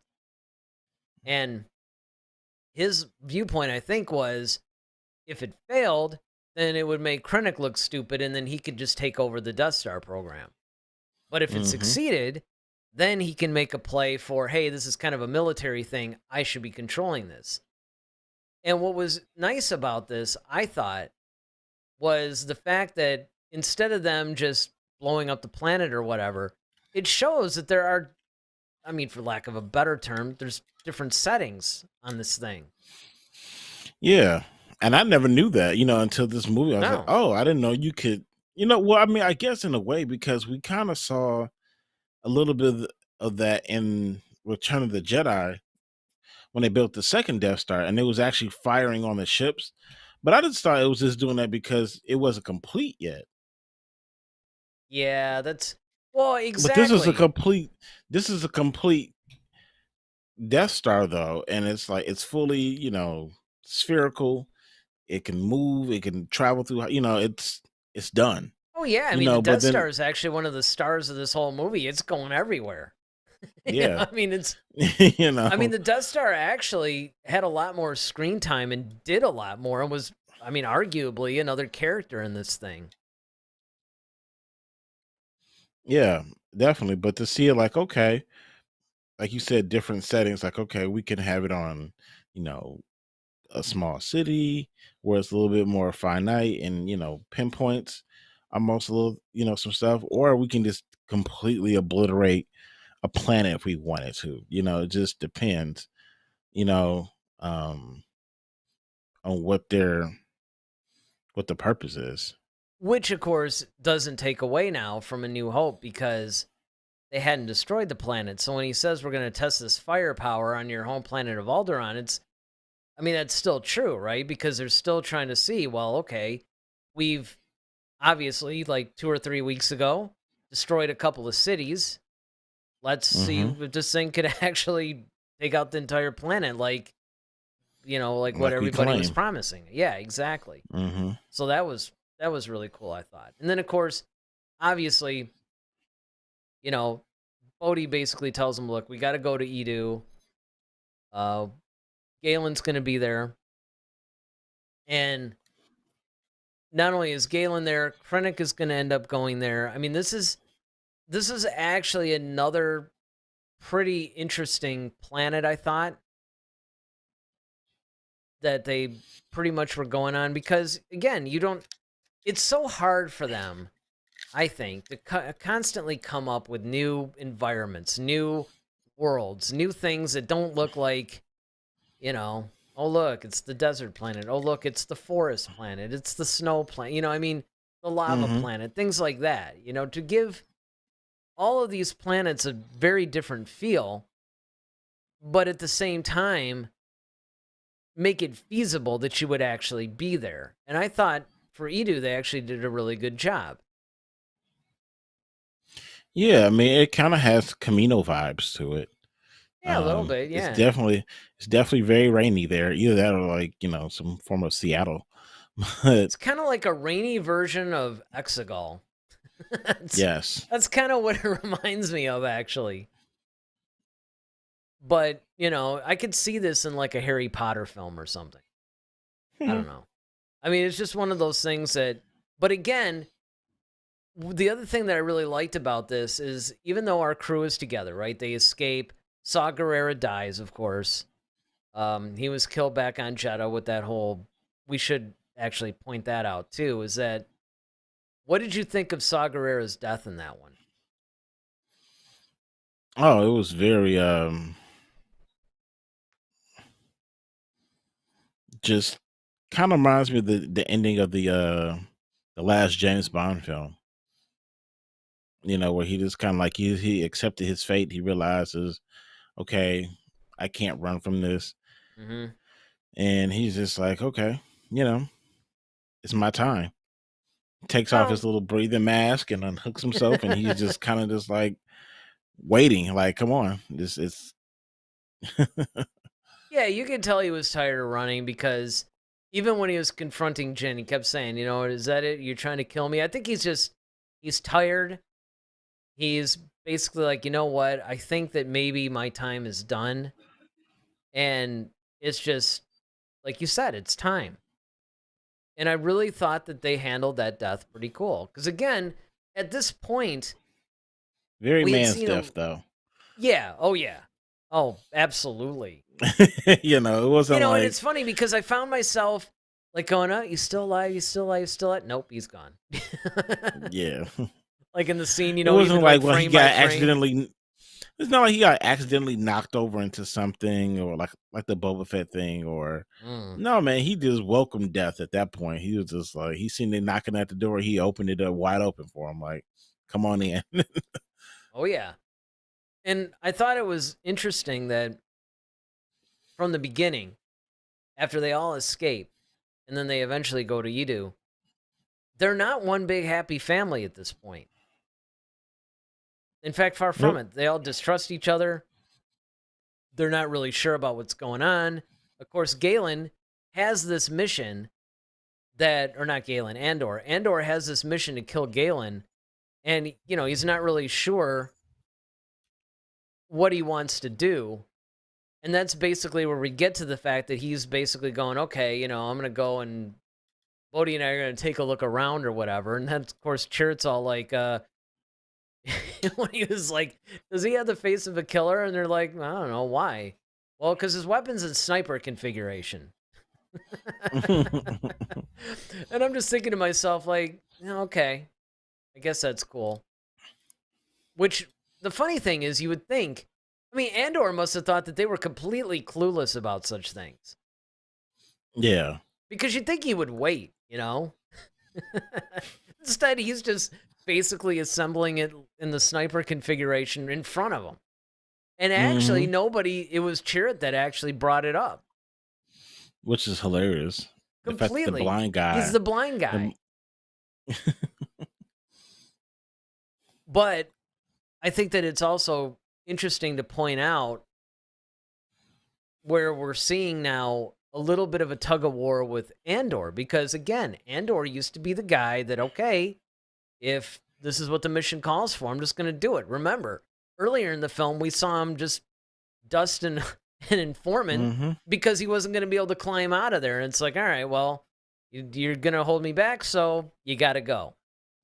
And now he's not really sure. He's getting ready to pull the trigger, but at the last moment he can't do it. And I thought that that was a really just a fantastic way of showing that, he's starting to change a little bit. He's starting to be a little bit, I don't know. I don't want to say softer cuz I don't really think that's the case, but maybe not He just has following he has some more orders. compassion. Yeah. Yeah, that's a good way And of putting it. he has more compassion, and especially since he's kind of formed a relationship a little bit with Jen. Mhm. Well, and I think he sees a little bit of himself in her too. Mm-hmm.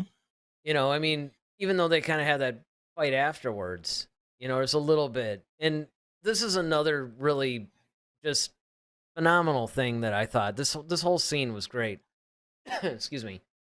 Where Galen, obviously Krennic's like, okay, some traitor basically took the plans or whatever. Who was it? Who was the leak? And they're all looking around and Galen just stands up. I mean, he must know. You got to figure it was one of two things. Either he knew that Krennic wasn't going to kill him, or he figured, you know what? I mean, I got the message out, so kill me. But I'm not really sure which one I fully think it is. And you know what? It could be a combination of both. Yeah. I mean, it speaks to Galen's, nobility, and that's what he always tries to be. He's like a noble character. So, and of course, he doesn't want to see, because remember they were like looking at all the other scientists, like, all right, you know, somebody's gonna die for this. It's Well, and the basically, thing that was crazy with Krennic is he's just like, all right. And then he just tells him to open fire on all the other scientists and leaves Galen alive, that was a savage yeah, thing to do. yeah, man. I mean, he just basically was like, all right, It's like, okay. don't oppose me. Like, I have no problems. And it's kind of like one of those things where I won't punish you, but I'll punish other people to make you feel Yes. to bend you to my will. Because you know that Galen, just the type of character he is, that's what he would do. By doing that and knowing that he's more or less, at least it's going to appear like he's the cause of their demise, Hmm. that It's going to he, keep him in line yeah, and because it's he doesn't want to see anybody else have to pay for his exactly, screw up. exactly. And then of course now we got the raid on Eden, which I Man, thought this was actually a really this is cool thing sweet. too. Yeah, I love the whole flight scene of this and seeing Uh, the X-wings with the lights on, and they're kind of like it's almost like, once again, gave me the Top Gun vibes. mm-hmm. Where Just it's all about to say that navigating. too. So yeah, I really loved it. Well, this is the first time that I think we see this in a true. Again, it's got a different vibe than the original trilogy in that sense. There's a more of a grittiness, and you can.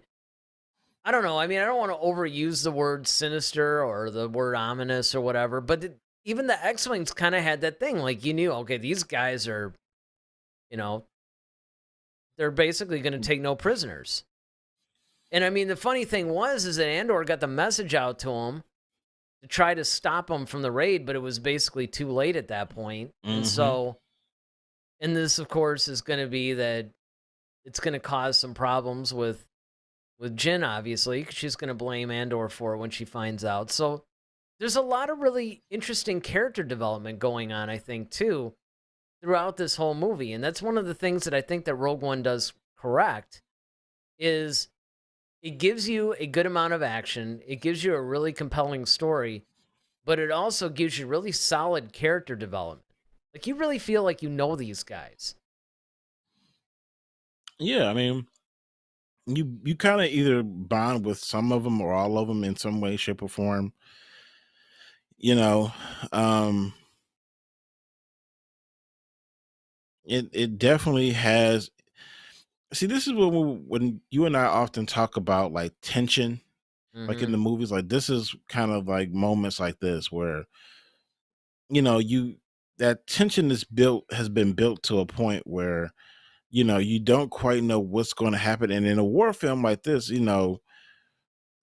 sometimes people just like I say, as to quote a few good men, sometimes people take things into their own hands, and Mm-hmm. sometimes things just happen, and you have to be okay with that because it's war. And you get that sense of like, hey, we're just doing what we got to do. It's nothing personal. Sometimes it's just what it is. And um you really feel that throughout this whole like that's the thread that you feel out throughout the whole film, is that we're just doing what needs to be done, Right. whatever that may be.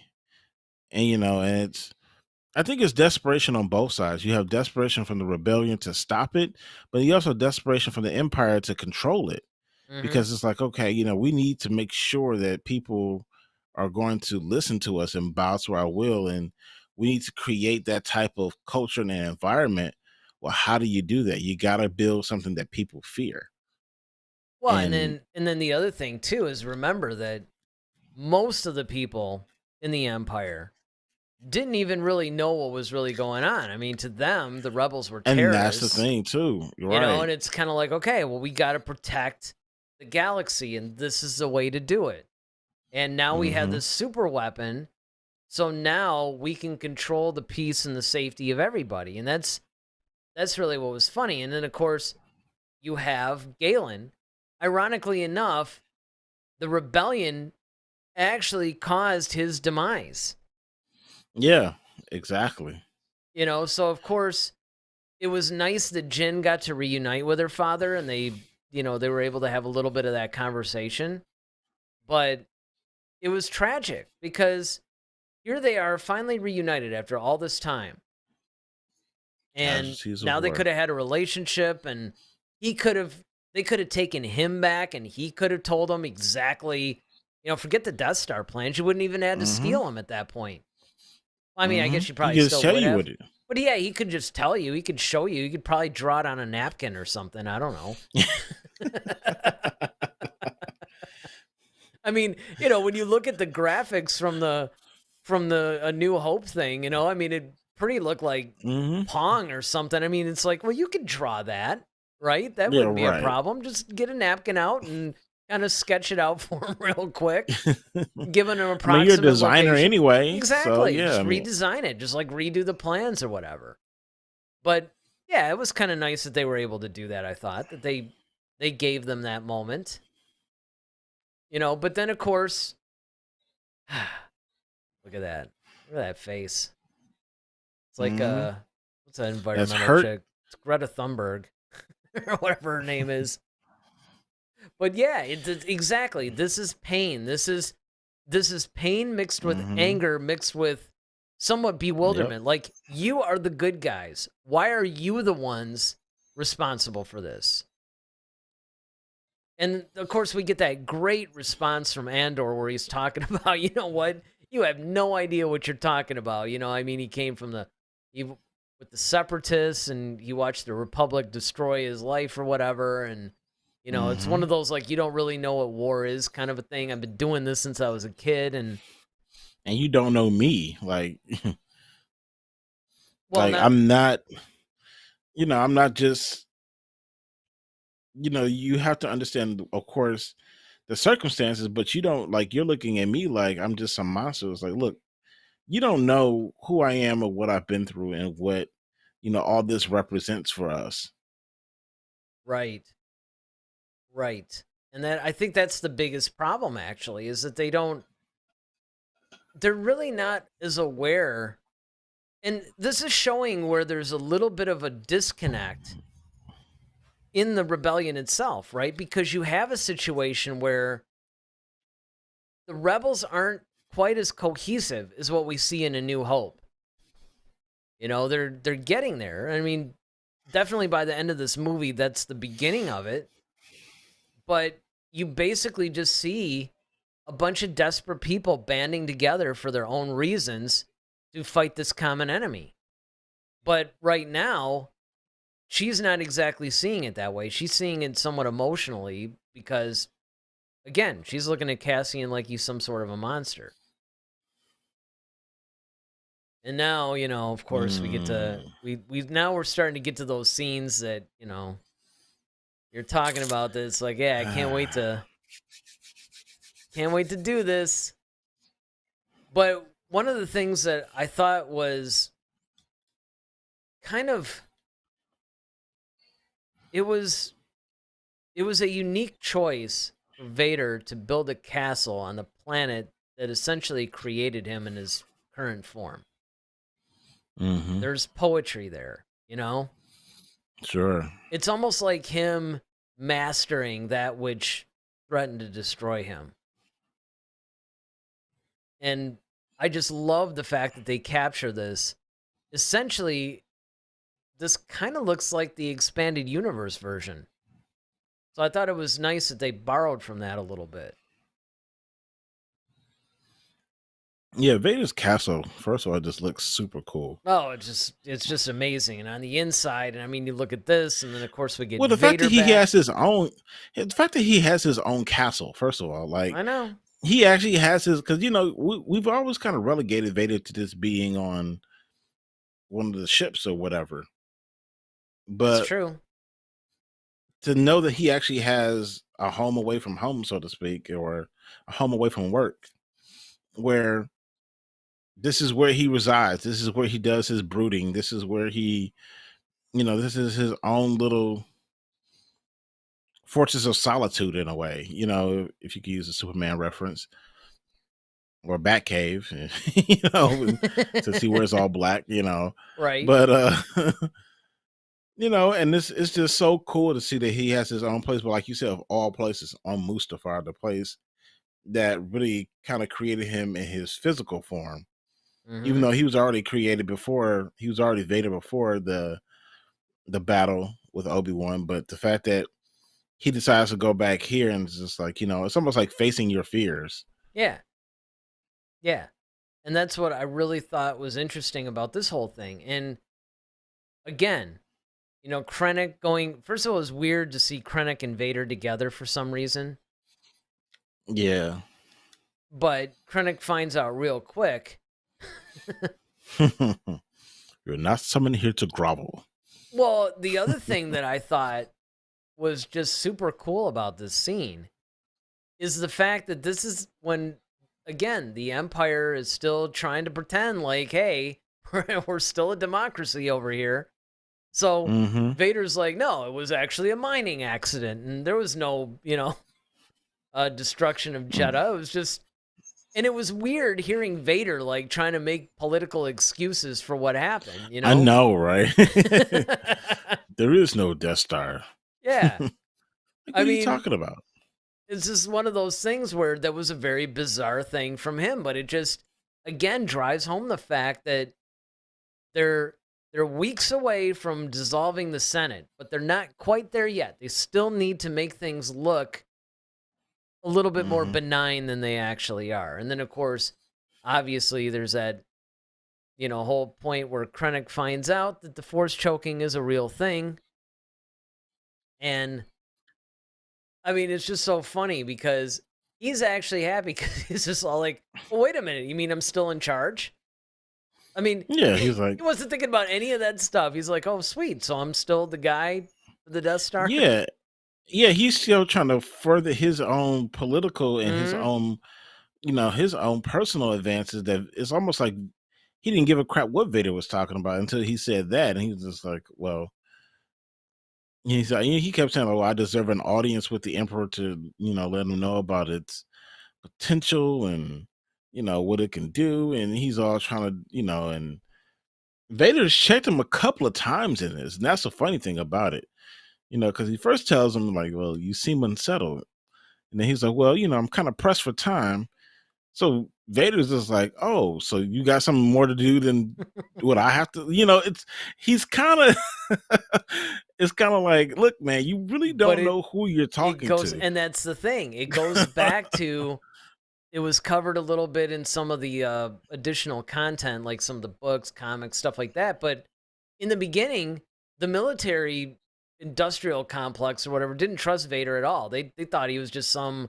It's like I don't even know who this guy is. Like they Some didn't circus realize. freak or something. Yeah, exactly. It's just like some guy, the Emperor. I don't know.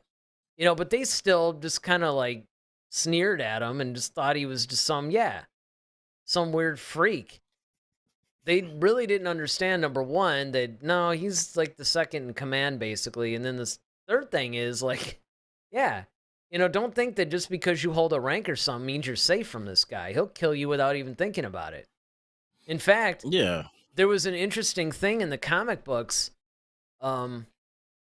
It wasn't too long ago. I think it was the Vader series where, it's been taking place between like Empire Strikes Back and Return of the Jedi or whatever. It's hmm the Emperor summons Vader to the throne room, and basically he's just saying, like, listen, you gotta stop killing all of our guys because I'm having problems replenishing them. Like, you're Well, just going through all yeah. these commanders too quick. You gotta get a grip on this. It was the funniest thing in the world to read that. Oh yeah. Well, it's hilarious because not only does he have to replace them, but everyone's competency level is different. Yeah. So it's like, okay, I gotta not only do I find a guy to replace, but he has to be good. There's Mm-hmm. not like a bunch of Tarkins running around. Like I kind of. He's like, the reason why you gotta kill him is like because I mean, look, if I have this guy who's an admiral and he's doing boneheaded stuff, and you kill him, well, if he's the guy that's in charge, everybody else must be not as good as he was. So the pick of the litter is kind of, it's you really don't have a whole lot of great minds working there with you. So I can understand Palpatine's like, look, man, you gotta slow. Let's try, It's just, a different it's approach here. it was one of the funniest moments in the comics. It's like, yeah, man, you gotta slow this down a little, you know. But again, it just shows that Vader's resolve, and it was an interesting time during this period when the Emperor and Vader still have to somewhat play by the rules. They can't be completely what they want to be until A New Hope. So when they finally get back, of course, Jin reveals the Death Star, but it was a reaction by everybody that was kind of surprising. I remember first seeing this because everybody was divided, and a lot of people were just like, yeah, some people didn't believe it. Yeah, we've heard rumors of this planet killer or whatever. Other people, like Admiral Radis, said, yeah, we got to do something about this. Mon Mothma herself was even kind of like, yeah, we can't really commit any resources to this thing. So it wasn't really what you thought it would be. Yeah, I mean, and it was so cool because the Death Star was still like as massive as this thing is. You have to remember the Death Star is like a planet or a small moon, basically Hmm. size station. And the fact that they've been able to kind of keep that hidden from people, Oh, I like know. people have been talking about it, but it's just kind of like, you know, um, because you got to think about it, like you got to have people traveling through hyperspace, Right. and And just what if you're in that system where it happens to be, and it's like, that's the okay, thing. It's like like this thing those is things are getting gone, blown out like, of the right. sky It's gone from because they place to don't want people to place. know about it. I mean, it'd be one Because thing if it was contained in one thing, right? One test area, but they're mhm. taking it to all these different planets and it's just flying around everywhere. And, you're kind hmm of like, does anybody else see this at all? right, like this wasn't there before. Yeah. I mean, it's not And like you can camouflage it. planets and moons don't just move like that. So where did this No. And come here's from? the other thing that The always heck is bothered me that? too. Here's another thing that just kind of irritates me, which this is a good time to get this out. So the Death Star can actually move through hyperspace. How hmm big does a hyperspace lane have to be for the Death Star to move in? And is it just like mowing down other ships that are in that same lane because it's like the size of a moon? And if you're all flying Well, through hyperspace, you kind of see like we might need to go a little bit faster than this thing behind us. well, I think it also probably creates its own hyperspace line. It probably has this because you know when you know how they always like Han is always like, okay, No, there's traveling through actual hyperspace hyperspace is lanes. This is like a thing. It's like they're like roads. It'd be like taking I-75 or something. There's like specific routes.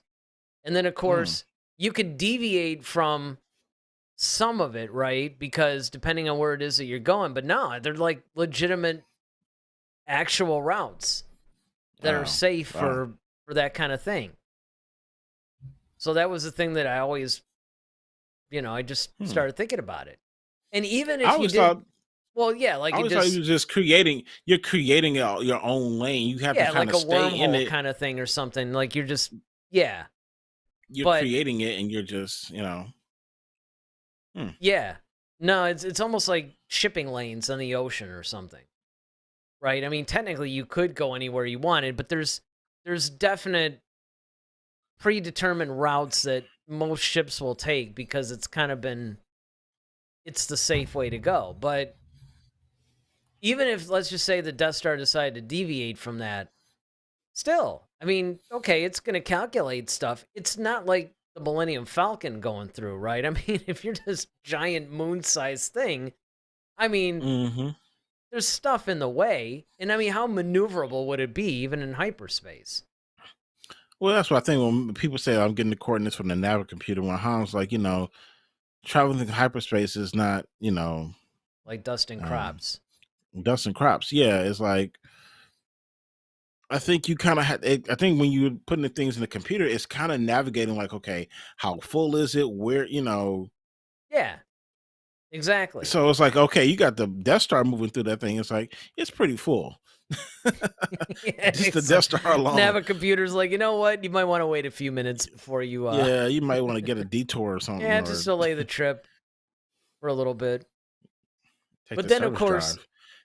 after Jin's just like basically like, screw it, I'm gonna go fight. I'm gonna go do this on my own because the whole idea is they find out the Death Star plans are at Scarif, so they're gonna go to Scarif and try to steal them. So at first, of course, it's just Jin, Chirrut, Baze, Bodhi, and then of course you get Andor and a bunch of crew guys saying, you know what, we're gonna join the fight, and then of course K2SO has that hilarious, I'm with you too because Cassian said so or something like that. Yeah, It's like he said it, we had to or whatever, which I thought was funny. Cassian said I had to or Yeah. something. Yeah. Which that was kind of a cool, heartwarming thing too, where you could tell that there was a definite understanding now between these two. And they were sort of making up at this point, which I thought was nice. And then, of course, this is the only thing where, I don't know, it was a little, On the nose. yeah, it's just, oh, well, who are you? Rogue One. I'm just like, oh, yeah, okay. This is almost like when you see some bands will do this, where they'll work the band name into their songs or something. It's like, Hmm. or sometimes you'll see a movie or TV show do it to where they work the title of the film or TV show in somewhere. It's just like, all right, guys. I but know. It's but again, on the nose. it is. But again, like the title card, you hear it, you groan, you get a little upset, but then you immediately move past it. Yep, you're right back into it. But I had to bring this guy into it. Because when they take off, you get another one of these dudes in the tower, these Rebel Sentry dudes. They're just standing there in this little tower, just like watching stuff go by. I mean, what a job. I mean, I just had to put Yeah, that in there. they got a spot. What's coming in? Like, all right. Yeah, but there's not a whole lot of room in there. It's like, I don't know, man. Like, heaven forbid you gotta go to the bathroom and got to then go to the just bathroom or you just want to shift in a spot. It'd be like just being up in a yeah. cherry picker all day or something. And I mean, I just couldn't even imagine. But, somebody has to do that job. So I thought, hey, we got to give a little bit of love to the Rebel Sentry because look, we see these guys on Yavin 4 all the time, and that's another thing. We never see them like this, at least that I remember. We never really see that again. It's only on Yavin 4. Yeah, I mean, but if you think about it though, it's like you really don't have much place to any other because there's no other time where we would kind of really see them because Empire they were on Hoth. Hoth is freezing outside, Yeah, you so you wouldn't want to wouldn't want them be. be out there anyway. You'll freeze, and then on Return of the Jedi, you had Endor, which they didn't have a base there. No, that was like They a were rebel. just That was an Imperial base that they were storming. So yeah, exactly. yeah, all right, I guess. And then we get a really cool part too, where they reference our Jedi friend. You know, this is hmm this is where Mon and Bale are talking about maybe getting Obi-Wan back into it. Which again, just like we had a lot of references in Andor, it was nice that we got a little bit of setup in the Obi-Wan series that takes place about 9-10 years before this, because it's showing how Obi-Wan sort of gets back into the game a little bit, in particularly how he's contacting Bale. So again, I thought it was a really nice touch that they went in and referenced Obi-Wan. Now we come to Scarif. And Scarif, this was, again, it's really hard to come up with planets in different environments. But first of all, you had just the way that this whole planetary shield worked. You know, you had the one that was on Endor that was protecting the Death Star. You had sort of a localized shield on Hoth that was protecting the little area that they were in. hmm But then you have this really cool thing. That's just this planetary shield being generated by the ship or something that can open up like this little energy field inside of it so ships can fly down into it. So again, right away, you have another thing that's a little bit different, a little creative, not derivative, which I thought was hmm nice. And the thing about Scarif is the fact that it's kind of like that whole planetary shield thing is really cool because it's almost like it's super important. If you got a whole shield around the planet, like Nothing like drawing attention to yourself, huh? yeah, something's very valuable down there that you don't want people just to have access to. And that's one of the main imperial like strongholds, headquarters or whatever. You know, a lot of um the Death Star stuff is coming out of Scarif, really. You Well, know. the other thing too is even when, it's jumping ahead a little bit, but when they get down there and they're looking for the plans, there's all these other little, I don't know, files or whatever it is. So I mean, yeah, this Oh is like yeah, a they got super tons. Yeah. secretive stuff. This kind of reminds me of like this will remind me of like Langley in Virginia, like the Yeah. CIA. Like Yep. this is kind of that area. And I could, I have a feeling, I have a sneaking suspicion Gideon was around there somewhere. It seems like that. This is the place where think I would expect to find Gideon walking around, the IFB Mhm. or whatever. Yeah, no, without question.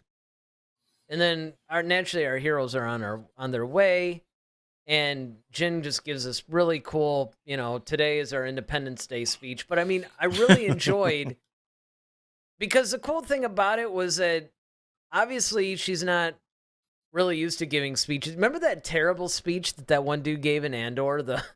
It kind of Oh reminded man, me that of was this. so hilarious. Oh, that was so hilarious. I honestly It's think, actually no, it was actually it was Cyril.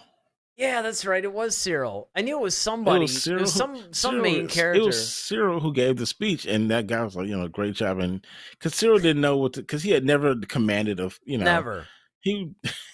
But she didn't either. And I mean, that's the thing. I almost wonder if that was a little bit of a nod to this scene because, here Jin just delivered this really powerful, and she had been doing this through the whole film too, basically when she repeated the whole rebellion built on hope. And I mean, she just gave this like really impassioned speech in front of the rebels, which I think is ultimately what sold Andor and said, you know what, she's the real deal. I gotta go with her and help her. I can't let her just go by herself with these 4 other guys. Well, the thing about Jen is that once again, going back to like, see the difference between Cyril and Jen is that Jen is actually, she was pretty, valuable under Saw Gerrera. Like she was used, Yeah, it's true. She was trained. She was, yeah.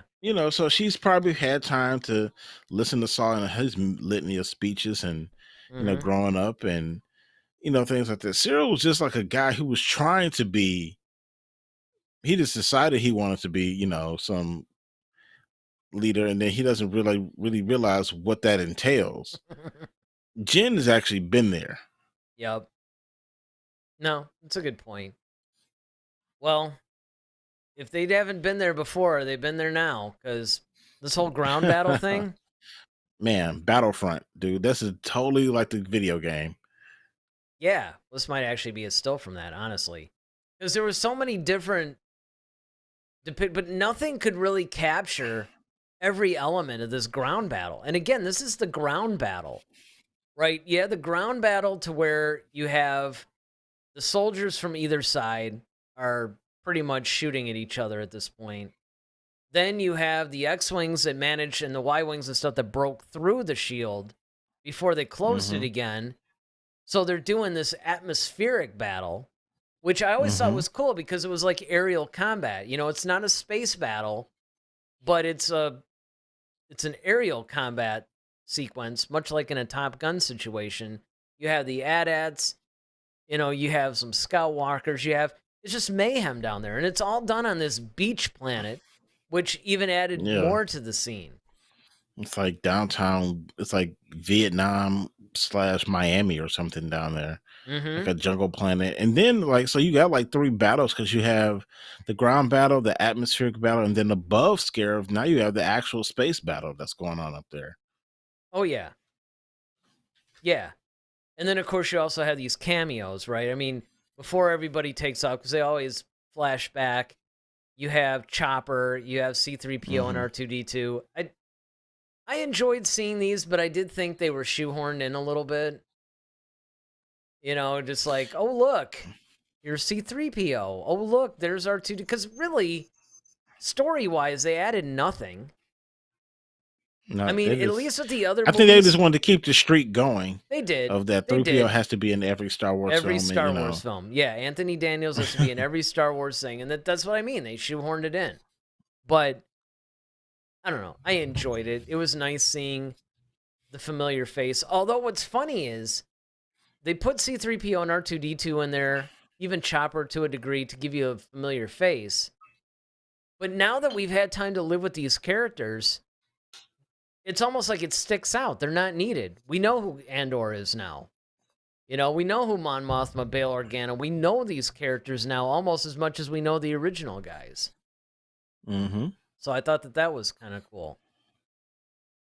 And then, when they're going to steal the Death Star plane, I mean, it was so cool to see K2SO basically knowing that he had to protect Jyn and had to protect Cassian, to basically lock that door when they were trying to steal the plans, and then sacrifice himself. But man, before that, though, he was taking some hits and he was laying people out. He was laying people completely out. I mean, he showed just how powerful he was, and that's why I cannot wait to see him in season 2 of Andor, because now we're going to see K2SO before he was reprogrammed.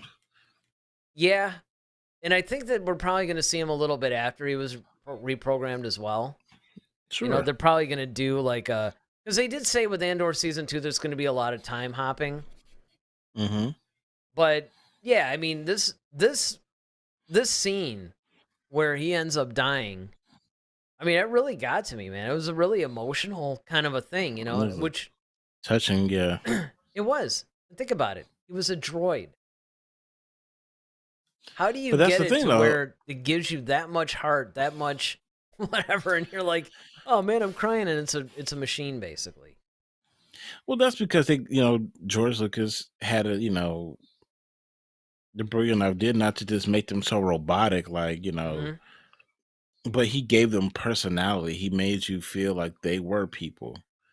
They just were mechanical. And, you know, that's that's kudos to George for that, just for creating those, making them legitimate characters. Hmm.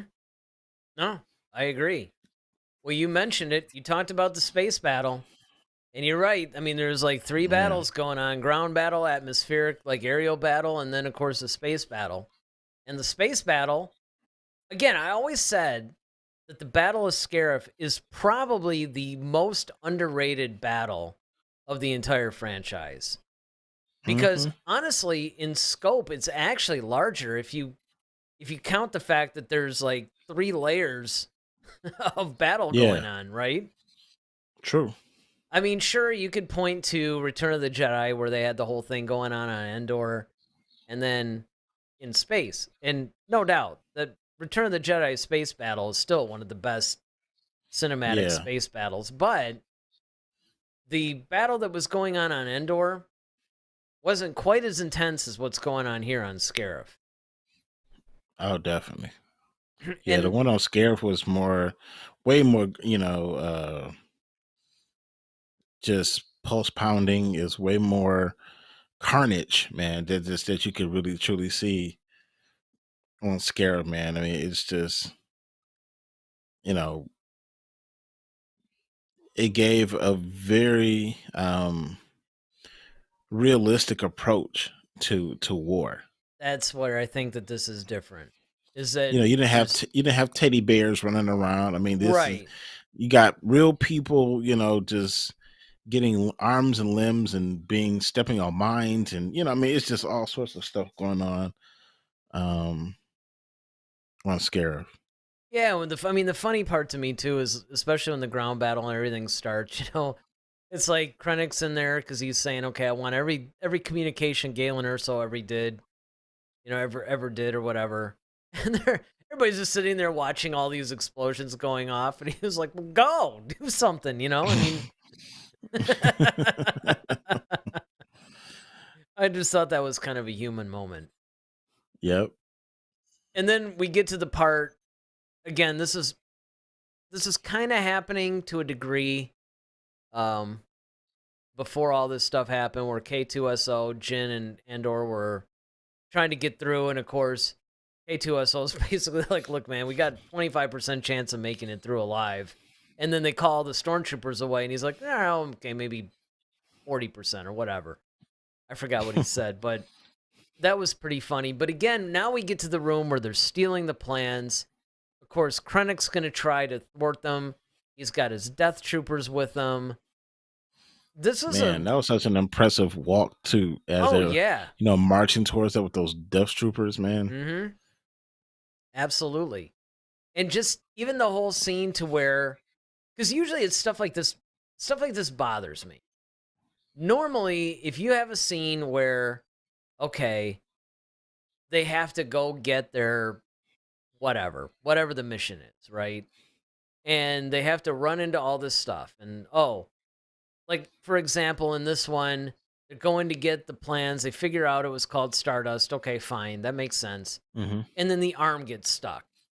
And it's like, oh, now we got to go and climb. It's like, this is Hmm. obviously put in as a movie device. Just once, I would like to see the thing just work the way it would normally work 99% of the time.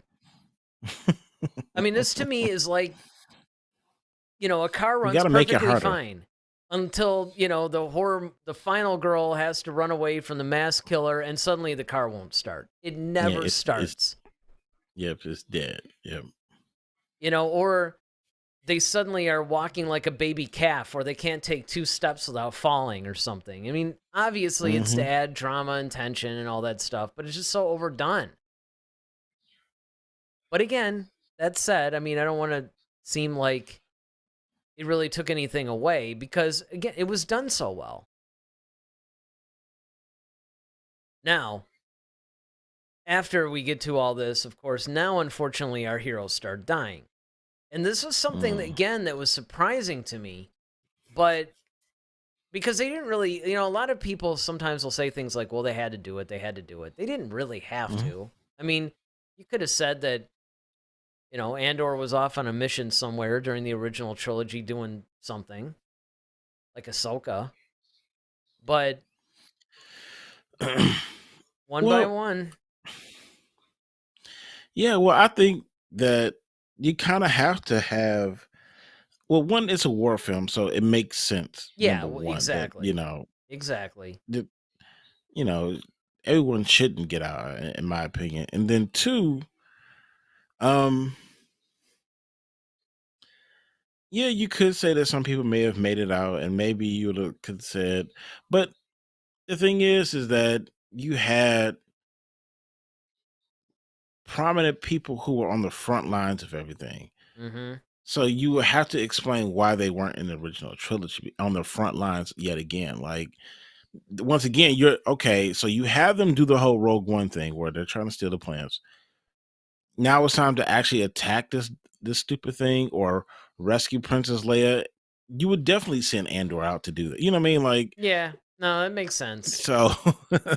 No, that does. I mean, it makes sense, and I mean, again, it's fine.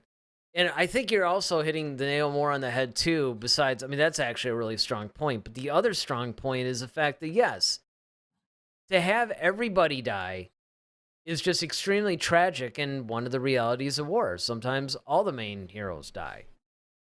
So, we start with Mhm. Chirrut Baze, and I thought that this was really cool, he's repeating his force. I'm one with the force is with me. And he's Yeah. going and he manages to shut down or I think he was turning on the antenna or something so The Bodhi could tenant. connect it because it was Yep. like that communications tower thing, but it had to be manually started. Mhm. And then, of course, he bites it soon after. And then, of course, Baze. It was touching when Baze started repeating that mantra too, because he had always made Yeah. fun of Chirrut for doing it. And then, he gets up and he just starts wrecking shop until he's ultimately put Until down, which yeah. was kind of sad. But I thought that their sacrifice was handled really well. And in fact, I thought their characters were handled well. Yeah, Baze was kind of like the muscle of everything. He just kind of came in. He was cool though. He was kind of like I don't think he really believed much in the whole force thing, He didn't. but he was just kind of like, all right, but Chirrut is, so hell bent on, following it, and he probably was to figure like this guy's got had enough tragedy in his life. He's blind. He's, let him cling on to whatever belief he has or whatever. I'm not gonna get in the way with it. He's still a cool guy. He's still a cool person, good friend. You know, whatever. But then it's just kind of like, but he's also seen like how some of the amazing things that Church has been able to do, though, and he's kind of like, well, if it worked for him, maybe it worked for me. Well, yeah, like even earlier when they were on Edu, he takes out that one TIE fighter with his bow or whatever it is. I mean, that was pretty cool. I mean, there's a lot of. I actually really like the camaraderie between these two as well. Oh yeah, If they announced tomorrow that they were going to do a little series on Chirrut and Baze, I'd watch it. oh yeah, I would totally watch it. Well, this is spectacular too. So when they finally actually destroy the shield and they, have that Carillion Corvette or whatever, which kind of looked a little bit Tantive 4-ish, ram into yep, the thing and then just take out those Star yeah, Destroyers and then they just fall through that. I mean, what a spectacular thing. Kind of reminded man. me of the Hoth thing a little bit with the Super Star Destroyer meeting its doom. But Or it kind of reminded me of Return of the Jedi when that A-wing kind of flew into the bridge, and then that sent that Star Destroyer to kind of kneeling down into the Death Star. yeah, that's what I was talking about. Yeah, I got jumbled up. That was a Oh. Super Star Destroyer that first appeared in in Empire Strikes Back, but then met its fate there. And then it was a very similar type of a thing. But again, another spectacular, creative way that definitely would knock out that shield. Definitely. And then, of course, you had that whole scene to where, okay, they finally get the plans, and then they find out, the antenna array is down. Now you got to go and manually turn it on. And, it's like there's always something. I mean, I get it. It's a movie. They got to add some dramatic tension, but, sometimes you're just like, ugh. Of course, it becomes predictable. But again, I did think that they handled this pretty well. Yeah. But that's the scene that should have been in there. Yes. That scene was so sweet. Oh, my goodness. That was cool. And once again, this is a good time to bring up the fact that this is a film that when you saw the trailer, like 90% of what you saw in the trailer was not in the final film. This is just one of the scenes. But man, I remember seeing the trailer and seeing this thing, and I'm like, oh. And I was like, what happens after that? Like, I just got to know. And I can't wait. I mean, to have a TIE fighter just come up on a person like that. And honestly, I think that my enjoyment was diminished a little bit the first time I saw this because there's a lot of scenes that I was looking forward to, like this one, that weren't in there. So yeah. I mean, granted, I know they had to do a lot of reshoots, but like, come on, you guys could have left that in there.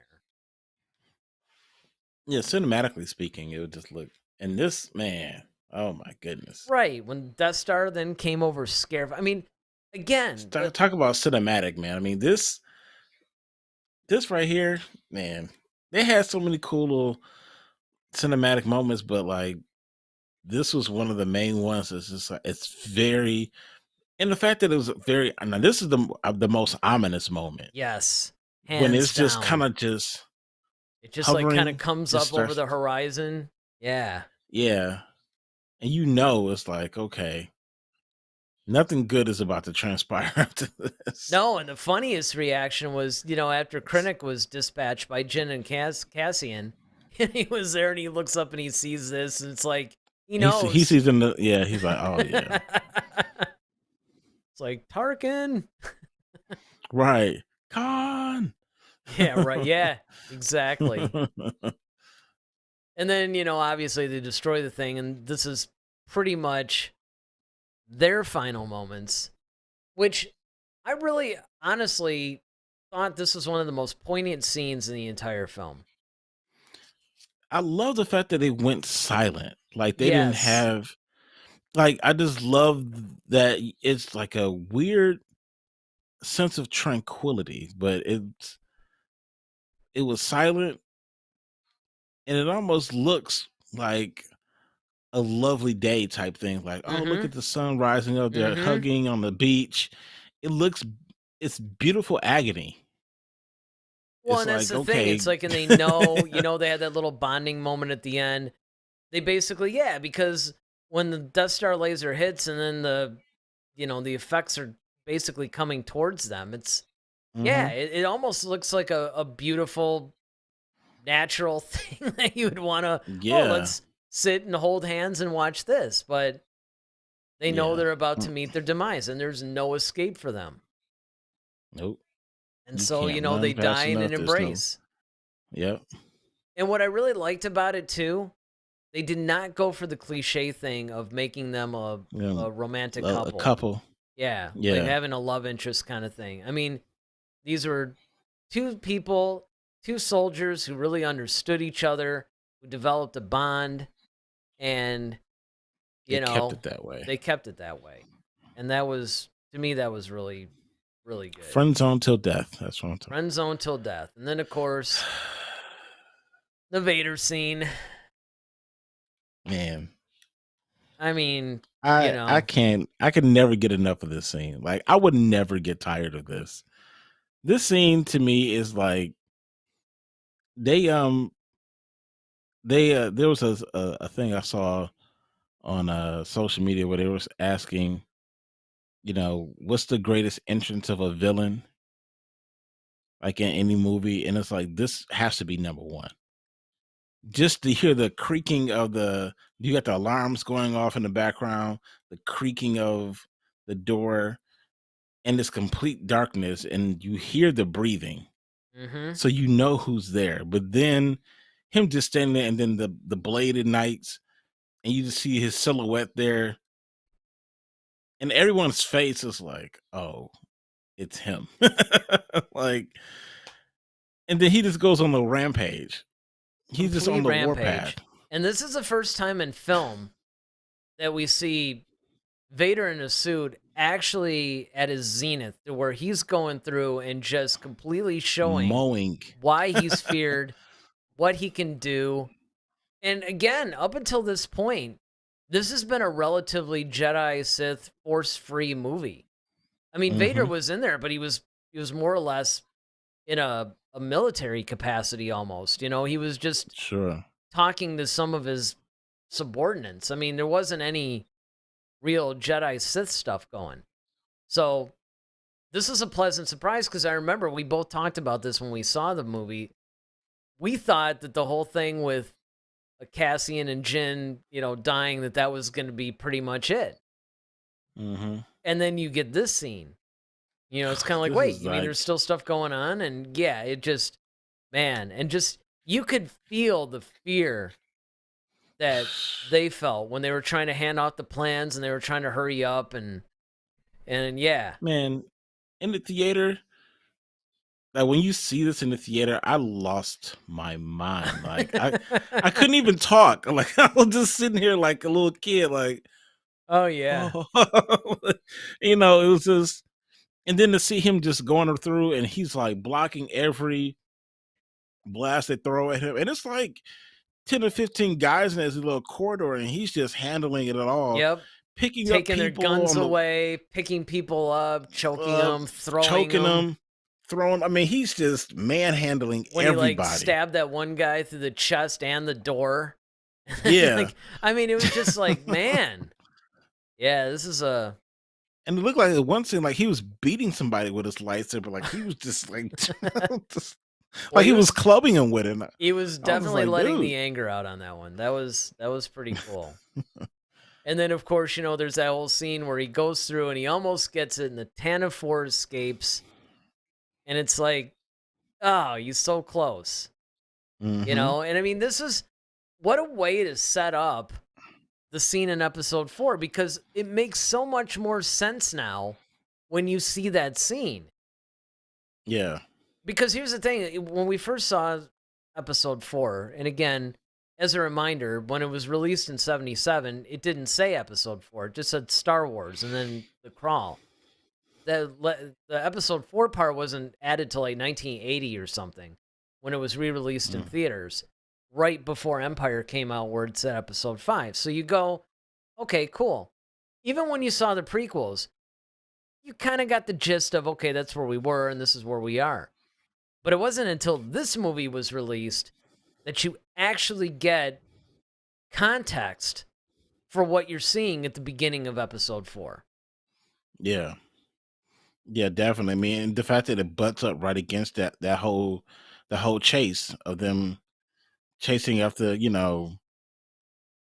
they just barely, hit the eject or, deploy level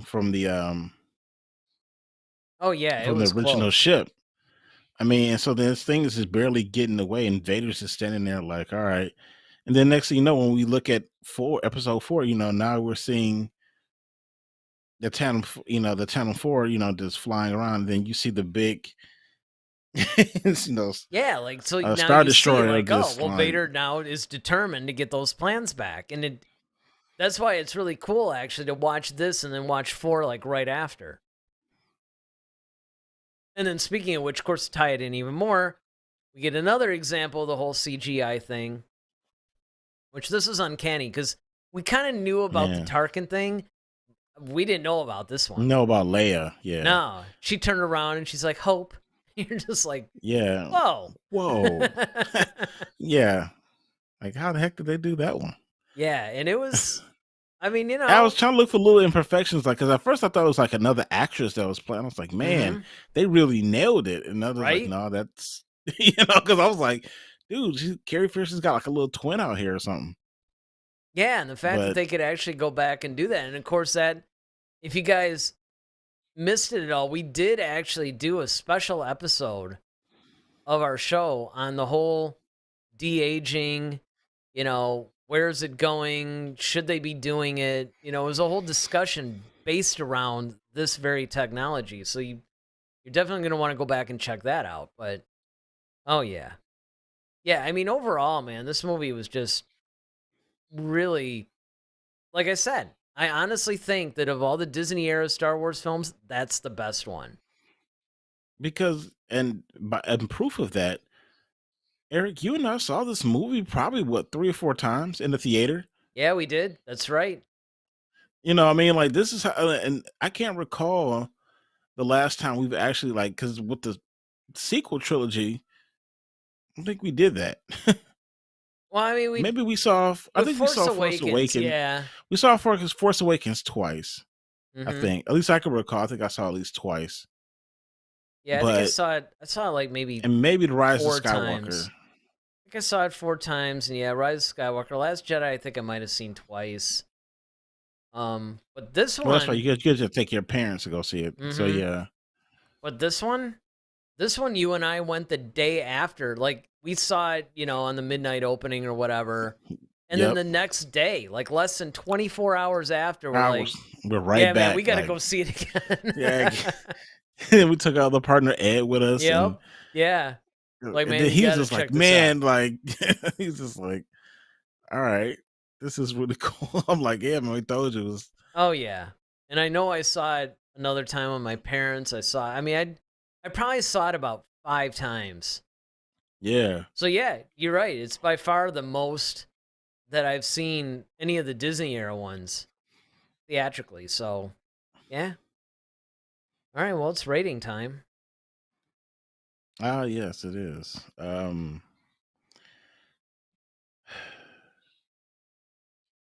I'm gonna give it a 9.5. Yeah, 9.5. it's It's pretty much where I'm at I almost, too. yeah, man. It's darn near perfect. You know, it's it told the story well. It moved. It introduced us to new characters. It filled in a lot of the gaps where it was supposed to. The cinematography, the pacing of it was great. We felt the danger. Um, we got the right kind and the right amount of fan service. Mm-hmm. This, um, and it was just a very well done. Even though they took out scenes that we really wanted to see, it's like it still ended up being. It didn't hurt the film. I would say that, Right. and that's Right. and that's the thing that was important. That it not having those scenes did not hurt it. So yeah, I would say definitely a 9.5 for me. Yeah. I mean, and keep in mind that this thing went through a lot of reshoots too. Hmm. That they had oh, what's his name? Something Gilroy. Um, Tony. Tony Gilroy, yeah. He ended up like Gareth Edwards is basically the credited director, but Gilroy went back and reshot and did a bunch of other Punched up. stuff.